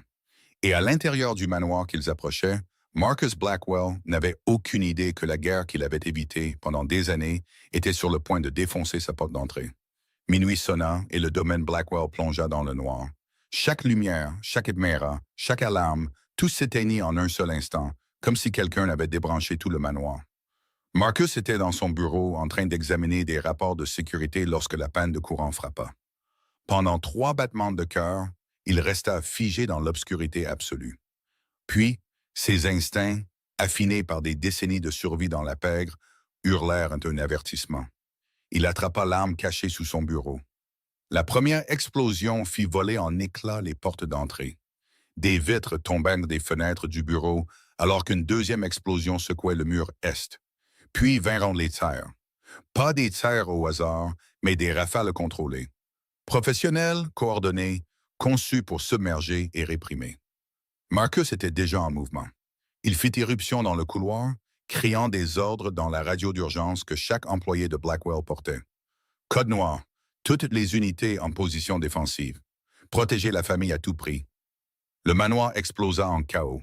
Les gardes sortirent en courant de leur quartier, armes au poing, pour être accueillis par des vagues d'attaquants se déversant à travers les murs percés et les fenêtres brisées. Les éclairs des coupes de feu illuminaient l'obscurité comme des lumières stroboscopiques infernales. Des hommes criaient et tombaient. Le sang giclait sur les sols de marbre qui avaient été polis le matin même. Marcus se fraya un chemin vers l'aile est où se trouvait la chambre d'Emily. Il tira 2 fois, abattant un attaquant qui sortait d'une porte. Tira à nouveau, blessant un autre qui tentait de le contourner. « Emily !» rugit-il dans l'obscurité. « Sophia !» 3 étages plus haut, Sophia était réveillée lorsque l'attaque a commencé. Elle n'avait pas pu dormir, son esprit traitant encore tout ce qui s'était passé dans le jardin. Quand les lumières s'éteignirent et que l'explosion commença, elle n'hésita pas. Elle ouvrit sa porte en grand et courut pieds nus dans le couloir plongé dans le noir vers la chambre d'Emily. La petite fille était assise dans son lit, hurlant. « Mademoiselle Sophia! Mademoiselle Sophia! » Sophia prit Emily dans ses bras et pressa le visage de l'enfant contre son épaule. « Ne regarde pas, murmura-t-elle frénétiquement. Garde les yeux fermés. Je te protégerai. » Elle porta Emily dans le couloir, cherchant désespérément une issue de secours. Des coups de feu résonnaient de toutes les directions. Des ombres se déplaçaient dans l'obscurité, certaines amicales, la plupart non. Un garde apparut à côté d'elle. « Par ici, il y a une chambre forte au sous-sol. » Ils coururent, mais la route du sous-sol était bloquée. 3 corps gisaient en travers de l'escalier. Des gardes de Blackwell qui étaient mots en défendant leur poste. « Demi-tour !» cria Sophia. « Nous devons faire demi-tour. » Ils se retournèrent pour trouver Eleanor Blackwell titubant vers eux à travers la fumée. Le visage de la femme plus âgée était pâle de terreur. Sa chemise de nuit était déchirée. Du sang coulait d'une coupure sur son front. Que se passe-t-il? Aletha et Eleanor. Qui nous attaque? Avant que quiconque puisse répondre, une porte s'ouvrit en grand à côté d'eux. 6 hommes en tenue tactique se déversèrent, leurs armes levées, leurs visages cachés derrière des masques noirs. Le garde de Blackwell leva son arme. Il réussit à tirer une fois avant que 3 balles ne lui transpercent la poitrine. Sophia cria et protégea Emily de son corps. Et l'Eleanor s'effondra contre le mur, ses jambes la lâchant. « On les a !» cria l'un des attaquants dans une radio. « Eilest, 2e étage, l'enfant, la vieille femme et une servante. » D'autres hommes apparurent, les encerclant complètement. Quelque part au loin, Marcus se battait comme un démon déchaîné. Il avait déjà tué 7 attaquants, se déplaçant dans sa propre maison comme la mort incarnée. Mais pour chaque ennemi qu'il abattait, 2 autres semblaient prendre sa place. Ses munitions s'épuisaient, ses gardes tombaient un par un. Victor Harrington avait amené une armée, et cette armée était en train de gagner. « Repli !» Il entendait Marcus crier Thomas Reed de quelque part à proximité.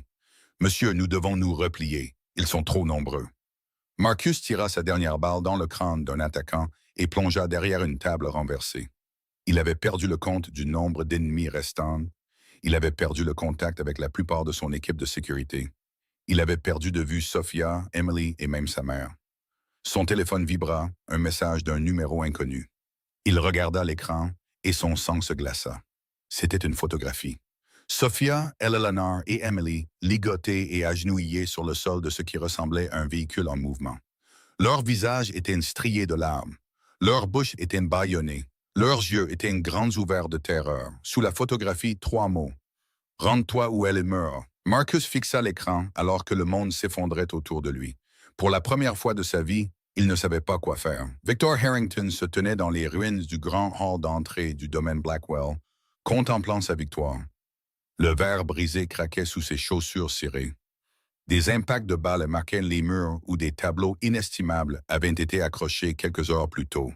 Les corps des gardes tombés gisaient éparpillés sur le sol de marbre, leur sang formant des rivières sombres qui reflétaient les lumières de secours. Il avait fallu 43 minutes pour percer la forteresse que Marcus Blackwell avait mis des années à construire. « Rapport !» ordonna Victor. Un lieutenant s'approcha, son gilet tactique éclaboussé de cramoisie. « Le manoir est sécurisé, monsieur. 17 de leurs gardes sont morts. 12 autres sont blessés et en détention. Nous avons perdu 8 hommes. » Et Blackwell? Le lieutenant hésita. « Il s'est échappé, monsieur, par un tunnel au sous-sol qui n'était pas sur nos cartes. Il a emmené 6 hommes avec lui. Nous l'avons poursuivi, mais ils avaient des véhicules qui attendaient. » La mâchoire de Victor se serra, mais il ne laissa pas paraître sa déception. « Peu importe. Nous avons quelque chose de bien plus précieux que Marcus Blackwell. » Il se tourna vers l'escalier où ses hommes traînaient 3 silhouettes, et Eleanor Blackwell vint en premier, ses cheveux argentés en désordre, sa chemise de nuit déchirée, son visage aristocratique tordu de peur et de fureur. Puis vint Emily, la petite fille sanglotant de manière incontrôlable, son petit corps tremblant comme une feuille dans un ouragan. Et enfin, Sophia Martinez, les poignets liés derrière le dos, le visage meurtri là où un garde l'avait frappé, mais ses yeux brûlants d'un défi qui surprit même Victor. Victoria sortit de l'ombre, ses vêtements tactiques immaculés, malgré le carnage environnant. Elle était restée en retrait pendant l'assaut, observant à distance de sécurité, pendant que d'autres faisaient le sale boulot. Mais maintenant, voyant Sophia ligotée et impuissante, elle s'avança avec un sourire qui dégoulinait de venin. « Tiens, tiens !» ronronna Victoria, tournant autour de Sophia comme un prédateur examinant une proie blessée. La célèbre gouvernante, la femme qui allait devenir Madame Blackwell. « Regarde-toi maintenant. » Elle attrapa le menton de Sophia, la forçant à lever la tête. « Quelle valeur as-tu maintenant, servante? Ton protecteur s'est enfui. Ton manoir est en ruine. Tu n'es rien d'autre qu'une monnaie d'échange. » Sophia ne dit rien. Elle se contenta de regarder Victoria avec des yeux qui refusaient de se briser. Victor sortit son téléphone et composa un numéro. Marcus répondit à la première sonnerie. « Harrington. » Le mot sortit comme du verre brisé. « Marcus, j'espère que tu as reçu ma photographie. » Silence sur la ligne. « Si tu leur fais du mal, tu feras quoi? » Victor rit froidement. Tu te caches dans un trou comme un rat blessé pendant que je me tiens au milieu de ton précieux domaine. Tu n'as plus rien pour me menacer. Que veux-tu? Une reddition, complète et inconditionnelle. Tu transféreras tous tes territoires, tous tes actifs, toutes tes opérations sous le contrôle des Harrington. Tu t'agenouilleras devant moi et supplieras ma pitié devant des témoins. Et peut-être, si je suis d'humeur généreuse, je laisserai ta famille vivre. Le silence s'étira pendant une éternité. Si je refuse, Victor regarda les trois otages. Il le lanard hyperventilait. Emily avait enfoui son visage dans l'épaule de Sophia, son petit corps secoué de sanglots. Alors ta mère, ta fille et ta petite fiancée servante mourront, lentement, douloureusement, et je t'enverrai l'enregistrement. Il mit fin à l'appel sans attendre de réponse. À des miles de là, dans un entrepôt abandonné qui servait de position de repli d'urgence, Marcus Blackwell fixa le téléphone mort dans sa main. 6 gardes se tenaient autour de lui. 6 hommes sur les 47 qui avaient protégé sa maison. Tous les autres étaient morts ou capturés. Pour la première fois de sa vie d'adulte, Marcus se sentit complètement impuissant. Il avait bâti un empire. Il avait écrasé des ennemis qui auraient détruit des hommes moindres. Il avait survécu à des tentatives d'assassinat, à des trahisons, à des guerres qui avaient fait rage pendant des années. Mais maintenant, sa fille pleurait entre les mains d'un monstre. Sa mère faisait face à la mort à cause de lui. Et Sophia, la femme qui avait sauvé la vie d'Emily, qui n'avait rien demandé, qui avait trouvé un moyen d'entrer dans son cœur gelé, était tourmentée par des gens qui voulaient lui faire du mal, et il ne pouvait protéger aucune d'entre elles. Au sous-sol du domaine Harrington, les 3 otages avaient été jetés dans une pièce froide en béton. Eleanor était assise dans un coin, ses bras enroulés autour d'elle, se balançant d'avant en arrière. Des années de sang-froid aristocratique s'étaient effondrées. Elle n'était plus qu'une vieille femme terrifiée, faisant face à la mortalité pour la première fois. Emily n'arrêtait pas de pleurer. Elle se pressait contre Sophia, cherchant la chaleur, la sécurité, tout ce qui ressemblait à un foyer. « Chut !» murmura Sophia, caressant les cheveux de la petite fille malgré ses poignets liés. « Tout ira bien. Ton père viendra. Monsieur Blackwell nous sauvera. »« Comment le sais-tu » sanglota Emily. « Parce qu'il t'aime, » dit doucement Sophia. « Et les gens font des choses impossibles pour ceux qu'ils aiment. » Eleanor leva les yeux à ces mots. Elle regarda Sophia réconforter sa petite fille, cette femme qu'elle avait qualifiée de sans valeur. La servante qu'elle avait insultée et rabaissée. Face à la terreur, Sophia était la personne la plus calme de la pièce. En présence de la mort, elle pensait encore aux autres. Eleanor ouvrit la bouche pour dire quelque chose, puis la referma. Quelque chose avait changé en elle. Quelque chose pour lequel elle n'avait pas encore de mots. De retour à l'entrepôt, Marcus se tenait devant ses hommes restants. Ses yeux avaient changé. Le désespoir de quelques instants plus tôt s'était consumé, remplacé par quelque chose de bien plus dangereux. « Appelez tous ceux qui nous doivent des faveurs, » dit-il, sa voix plate et froide. « Chaque allié, chaque associé, chaque homme qui a un jour juré fidélité au nom des Blackwell. Je me fiche qu'ils soient à la retraite, emprisonnés ou cachés au bout du monde. Amenez-les ici. » Thomas Reed hocha la tête. « Et ensuite? » Marcus vérifia son arme, ses mouvements mécaniques et précis. « Ensuite, nous les ramenons à la maison. Toutes, quoi qu'il en coûte. » Le complexe des Harrington explosa en chaos à exactement 3h47 du matin. Marcus avait passé 4 heures à rassembler ses forces. De vieux alliés sortirent de leur retraite. Des dettes furent rappelées. Des hommes qui avaient prêté des serments de sang à la famille Blackwell, des années auparavant, arrivèrent avec des armes et une détermination sombre. 23 combattants au total, moins de la moitié du nombre que Victor avait amené pour détruire sa maison.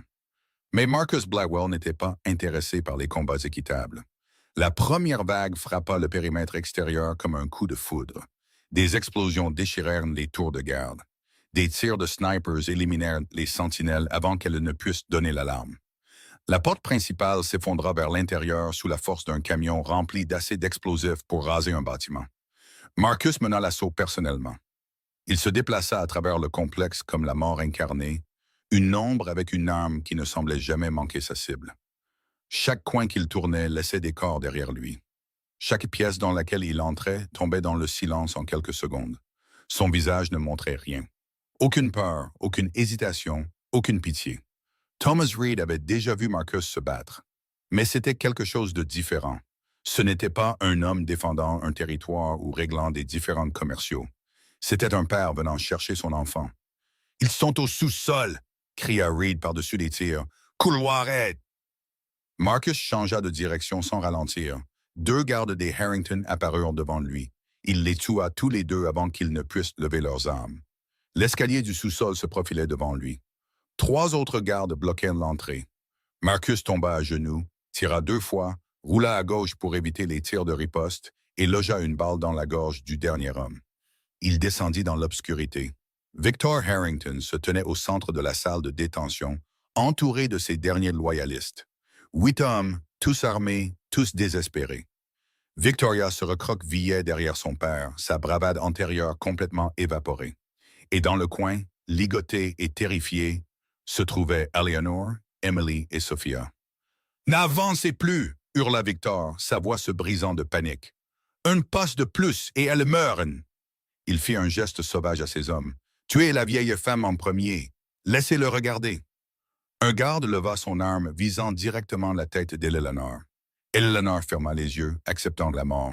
Mais Sophia bougea plus vite que quiconque ne s'y attendait. Malgré ses poignets liés, malgré les ecchymoses couvrant son corps, malgré toutes les raisons de se protéger, elle se jeta en avant. Elle percuta Eleanor, projetant la femme plus âgée sur le côté, positionnant son propre corps entre l'arme et sa cible prévue. Le garde tira. La balle destinée à Eleanor Blackwell frappa Sophia Martinez à l'épaule. Du sang gicla sur le mur de béton. Sophia s'effondra au sol sans un bruit. « Non !» hurla Emily. Marcus explosa à travers la porte. Le garde qui avait tiré sur Sophia mourut avant de pouvoir se retourner. Deux autres tombèrent en succession rapide. Thomas Reed et l'équipe de sauvetage se déversèrent derrière Marcus, submergeant les défenseurs restants. Victor essaya de s'enfuir. Il poussa Victoria de côté et se précipita vers une sortie arrière, ses chaussures cirées glissant sur le sol maculé de sang. Marcus le poursuivit. Il attrapa Victor dans un couloir étroit, le projetant contre le mur avec assez de force pour fissurer le plâtre. « S'il vous plaît, » haleta Victor, toute prétention de pouvoir disparaissant en un instant. « S'il vous plaît, nous pouvons négocier. J'ai de l'argent, j'ai des relations. Je peux tout vous donner. » Marcus pressa son arme contre le front de Victor. « Vous avez menacé ma fille. Je ne lui aurais jamais fait de mal, je le jure. C'était juste un moyen de pression.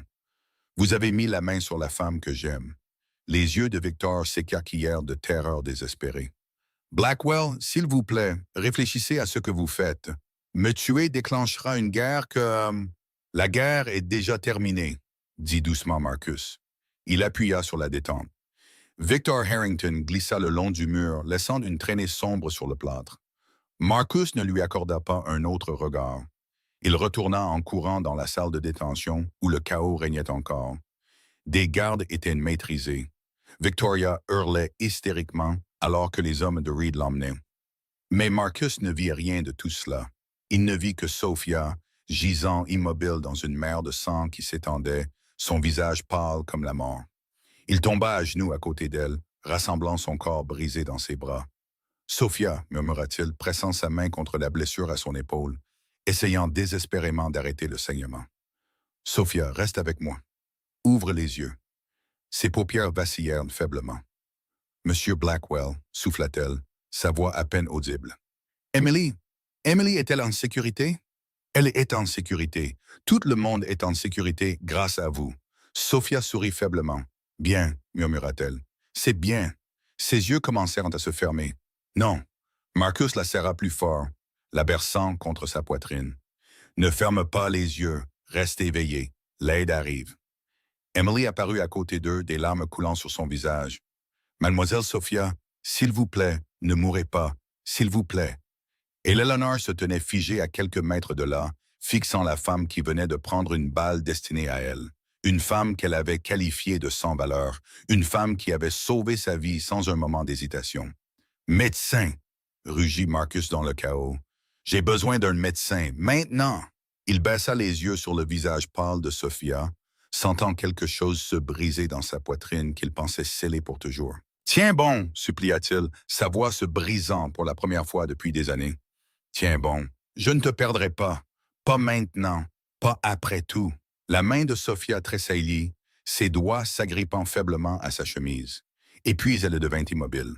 Le couloir de l'hôpital sentait l'antiseptique et la peur. Marcus avait réquisitionné un étage entier du centre médical Cedars-Sinai. Des gardes armés se tenaient à chaque entrée. Les médecins et les infirmières se déplaçaient en urgence silencieuse, conscients que la patiente de la chambre 714 était liée à l'homme le plus dangereux de Los Angeles. Sophia avait eu un arrêt cardiaque 2 fois dans l'ambulance. La balle avait déchiré le muscle et brisé sa clavicule avant de se loger dangereusement près d'une artère majeure. L'opération avait duré 4 heures. Les médecins étaient sortis avec des visages sombres et des mots prudents sur les 24 prochaines heures qui seraient critiques. Maintenant, elle gisait immobile dans une chambre privée, entourée de machines qui bipaient et bourdonnaient avec une indifférence mécanique. Des tubes sortaient de ses bras. Des moniteurs suivaient chaque battement de cœur fragile. Son visage, toujours si chaleureux et expressif, était devenu pâle comme la neige d'hiver. Et Eleanor Blackwell était assise à côté du lit. Elle n'avait pas bougé depuis 6 heures. Ses vêtements de créateur étaient encore tachés de sang et de poussière de l'attaque. Ses cheveux argentés pendaient en désordre.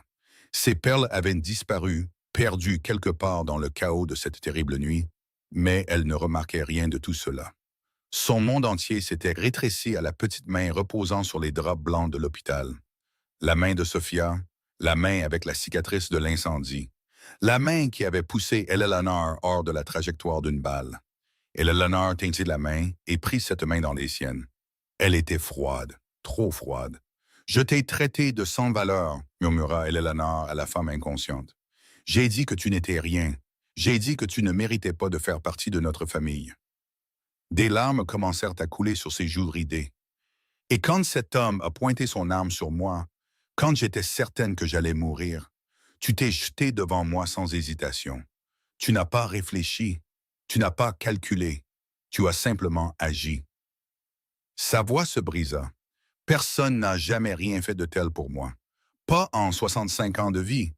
Pas mon mari, pas mes amis, pas les aristocrates et les mondains que j'ai passé des décennies à essayer d'impressionner. Elle porta la main de Sophia à ses lèvres et déposa un doux baiser sur la paume cicatrisée. Une servante du Mexique m'a sauvé la vie. Une femme que je méprisais était prête à mourir pour moi. Et l'Eleanor pleurait ouvertement maintenant, ses épaules secouées de sanglots qu'elle avait réprimés pendant des décennies. Tout l'orgueil, tous les préjugés, toute la froide certitude de sa supériorité, tout s'effondra face à une vérité indéniable. Sophia Martinez avait plus de noblesse dans son cœur qu'Eleanor n'en avait jamais possédé. La porte s'ouvrit doucement. Emily se glissa dans la pièce, son petit visage enflé par les pleurs. Elle avait été sous sédatif plus tôt, mais le médicament s'était dissipé. Elle courut vers le lit et grimpa sur une chaise, tendant la main pour toucher le bras de Sophia. « Mademoiselle Sophia, » gémit la petite fille, « s'il vous plaît, réveillez-vous. S'il vous plaît, j'ai besoin de vous. » Marcus apparut à la porte. Il ressemblait à un homme qui avait traversé l'enfer et en était sorti brûlé mais intact. Son costume était déchiré et taché de sang. Des cernes sombres ombraient ses yeux. Ses mains, les mains qui avaient tué Victor Harrington des heures plus tôt, pendaient mollement à ses côtés. Il regarda sa mère tenant la main de Sophia. Il regarda sa fille pleurer à côté du lit d'hôpital, et il sentit quelque chose en lui qu'il ne pouvait nommer. Et Eleanor leva les yeux vers son fils. Leurs regards se croisèrent à travers la pièce, à travers des années de désaccord, à travers le gouffre que ces mots avaient creusé entre eux. « J'avais tort, » dit doucement Eleanor. Marcus ne répondit pas. « Cette fille, » continua Eleanor, sa voix tremblante, « cette femme, elle n'est pas ce que je pensais. Elle n'est pas ce que j'ai dit. » Elle regarda de nouveau le visage pâle de Sophia. Elle était prête à mourir pour moi, Marcus. Une étrangère, quelqu'un que j'avais traité avec rien d'autre que du mépris, et elle n'a pas hésité une seule seconde. Eleanor prit une inspiration tremblante. J'ai passé toute ma vie à croire que le sang et la naissance étaient tout, que le statut déterminait la valeur, que des gens comme elle ne pourraient jamais vraiment appartenir à notre monde. Elle secoua lentement de la tête. J'étais une idiote. Marcus entra dans la pièce, se déplaçant pour se tenir à côté de sa mère. « Mère, dit-il doucement. Eleanor serra plus fort la main de Sophia. « Si elle se réveille, dit-elle, sa voix à peine plus qu'un murmure. Quand elle se réveillera, je ne m'opposerai plus à toi. Je ne ferai pas d'objection, je n'interférerai pas. » Elle leva les yeux vers Marcus avec des yeux qui avaient enfin appris l'humilité. Elle mérite de faire partie de cette famille. Elle mérite d'être la mère d'Emily. Elle mérite bien plus que ce que nous lui avons donné. Marcus posa sa main sur l'épaule de sa mère. Pendant un long moment, personne ne parla. Puis Emily haleta. « Papa, grand-mère, regardez !» Sur le lit, les doigts de Sophia tressaillirent. Ses paupières vacillèrent. Lentement, douloureusement, elle ouvrit les yeux. La première chose qu'elle vit fut le visage strié de larmes d'Emily qui lui souriait. La deuxième chose qu'elle vit fut Eleanor Blackwell pleurant et serrant sa main. La troisième chose qu'elle vit fut Marcus se tenant au-dessus d'elle, avec une expression qu'elle n'avait jamais vue sur son visage auparavant. « Bon retour parmi nous », murmura Marcus, sa voix rauque d'émotion. Sophia cligna des yeux, confuse, essayant de comprendre pourquoi tout le monde pleurait. Puis Emily se jeta sur le lit, enroulant ses petits bras autour du cou de Sophia. « Tu es revenu !» sanglota la petite fille. « Tu es revenu à nous !» Sophia grimaça de douleur, mais ne repoussa pas Emily. Au lieu de cela, elle la serra contre elle avec son seul bras valide et regarda la famille rassemblée autour d'elle. Une famille qui, d'une manière ou d'une autre, était devenue la sienne. Un an plus tard, les jardins du domaine Blackwell avaient été transformés en un paradis de roses blanches et de lumière dorée. Des rubans de soie flottaient dans la douce brise californienne. Des lustres en cristal pendaient des branches de chêne anciens, projetant des arcs-en-ciel sur la pelouse parfaitement entretenue. 200 invités étaient assis sur des chaises élégantes disposées en rangées parfaites. Leurs visages étaient tournés vers l'hôtel où le destin s'apprêtait à achever son chapitre le plus inattendu. Marcus Blackwell se tenait sous une arche de fleurs blanches, vêtu d'un costume noir sur mesure assorti à ses cheveux sombres. Mais quelque chose en lui avait changé au cours des 12 derniers mois. Les lignes dures autour de ses yeux s'étaient adoucies. La tension permanente dans ses épaules s'était relâchée. Il ressemblait à un homme qui avait enfin trouvé quelque chose de plus précieux que le pouvoir. Le quatuor à cordes commença à jouer. Toutes les têtes se tournèrent vers le manoir. Emily apparut la première. La demoiselle d'honneur de 7 ans descendit l'allée avec un soin exagéré, dispersant des pétales de rose blanche d'un panier doré. Sa robe était un nuage de soie rose pâle, ses cheveux sombres étaient tissés de minuscules fleurs. Son visage rayonnait d'un bonheur qui semblait illuminer tout le jardin. Elle avait tellement grandi au cours de l'année écoulée, non seulement en taille, mais aussi en force. Les cauchemars avaient cessé. La tristesse qui avait hanté ses yeux depuis la mort de sa mère avait enfin commencé à s'estomper. Elle avait de nouveau une famille. Puis Sophia apparut à l'entrée du jardin. Un soupir collectif s'éleva des invités assemblés. Elle portait une simple robe blanche qui flottait comme de l'eau autour de sa silhouette gracieuse. Ses cheveux sombres cascadaient sur ses épaules en douces vagues. La cicatrice sur sa main gauche était visible, ainsi que la cicatrice plus récente sur son épaule. Là où la balle l'avait frappée un an plus tôt, elle avait refusé de cacher l'une ou l'autre, elle faisait une partie de son histoire, de ce qu'elle était devenue. Alors que Sophia descendait l'allée, ses yeux trouvèrent Marcus et elle sourit. Pas le sourire hésitant d'une servante s'adressant à son employeur. Pas le sourire nerveux d'une femme incertaine de sa place. C'était le sourire d'une femme qui avait trouvé son foyer. Au premier rang, Eleanor Blackwell tamponnait ses yeux avec un mouchoir en soie. Les 12 derniers mois l'avaient changé aussi profondément qu'ils avaient changé n'importe qui d'autre. Elle avait réemménagé au domaine 3 semaines après l'hôpital. Elle s'était excusée auprès de Sophia, non pas une, mais plusieurs fois, chaque excuse plus sincère que la précédente. Elle avait appris à voir au-delà de la surface des choses, à reconnaître que la vraie valeur n'avait rien à voir avec les lignées ou les comptes en banque. Maintenant, elle regardait le mariage de son fils avec des larmes de joie sincères coulant sur son visage. Marcus prit les mains de Sophia alors qu'elle atteignait l'autel. Un instant, aucun ne parla. Ils se regardèrent simplement, se remémorant tout ce qui les avait amenés à ce point. L'incendie, l'essai, les accusations, l'attaque, la balle qui avait failli prendre la vie de Sophia, Et à travers tout cela, la certitude tranquille qui avait grandi entre eux comme une fleur poussant à travers le béton. Sophia, commença Marcus, sa voix stable mais épaisse d'émotion. Il y a un an, je pensais comprendre le pouvoir. Je pensais que la force signifiait contrôler tout ce qui m'entourait. Je pensais que la sécurité signifiait construire des murs assez hauts pour que rien ne puisse me toucher.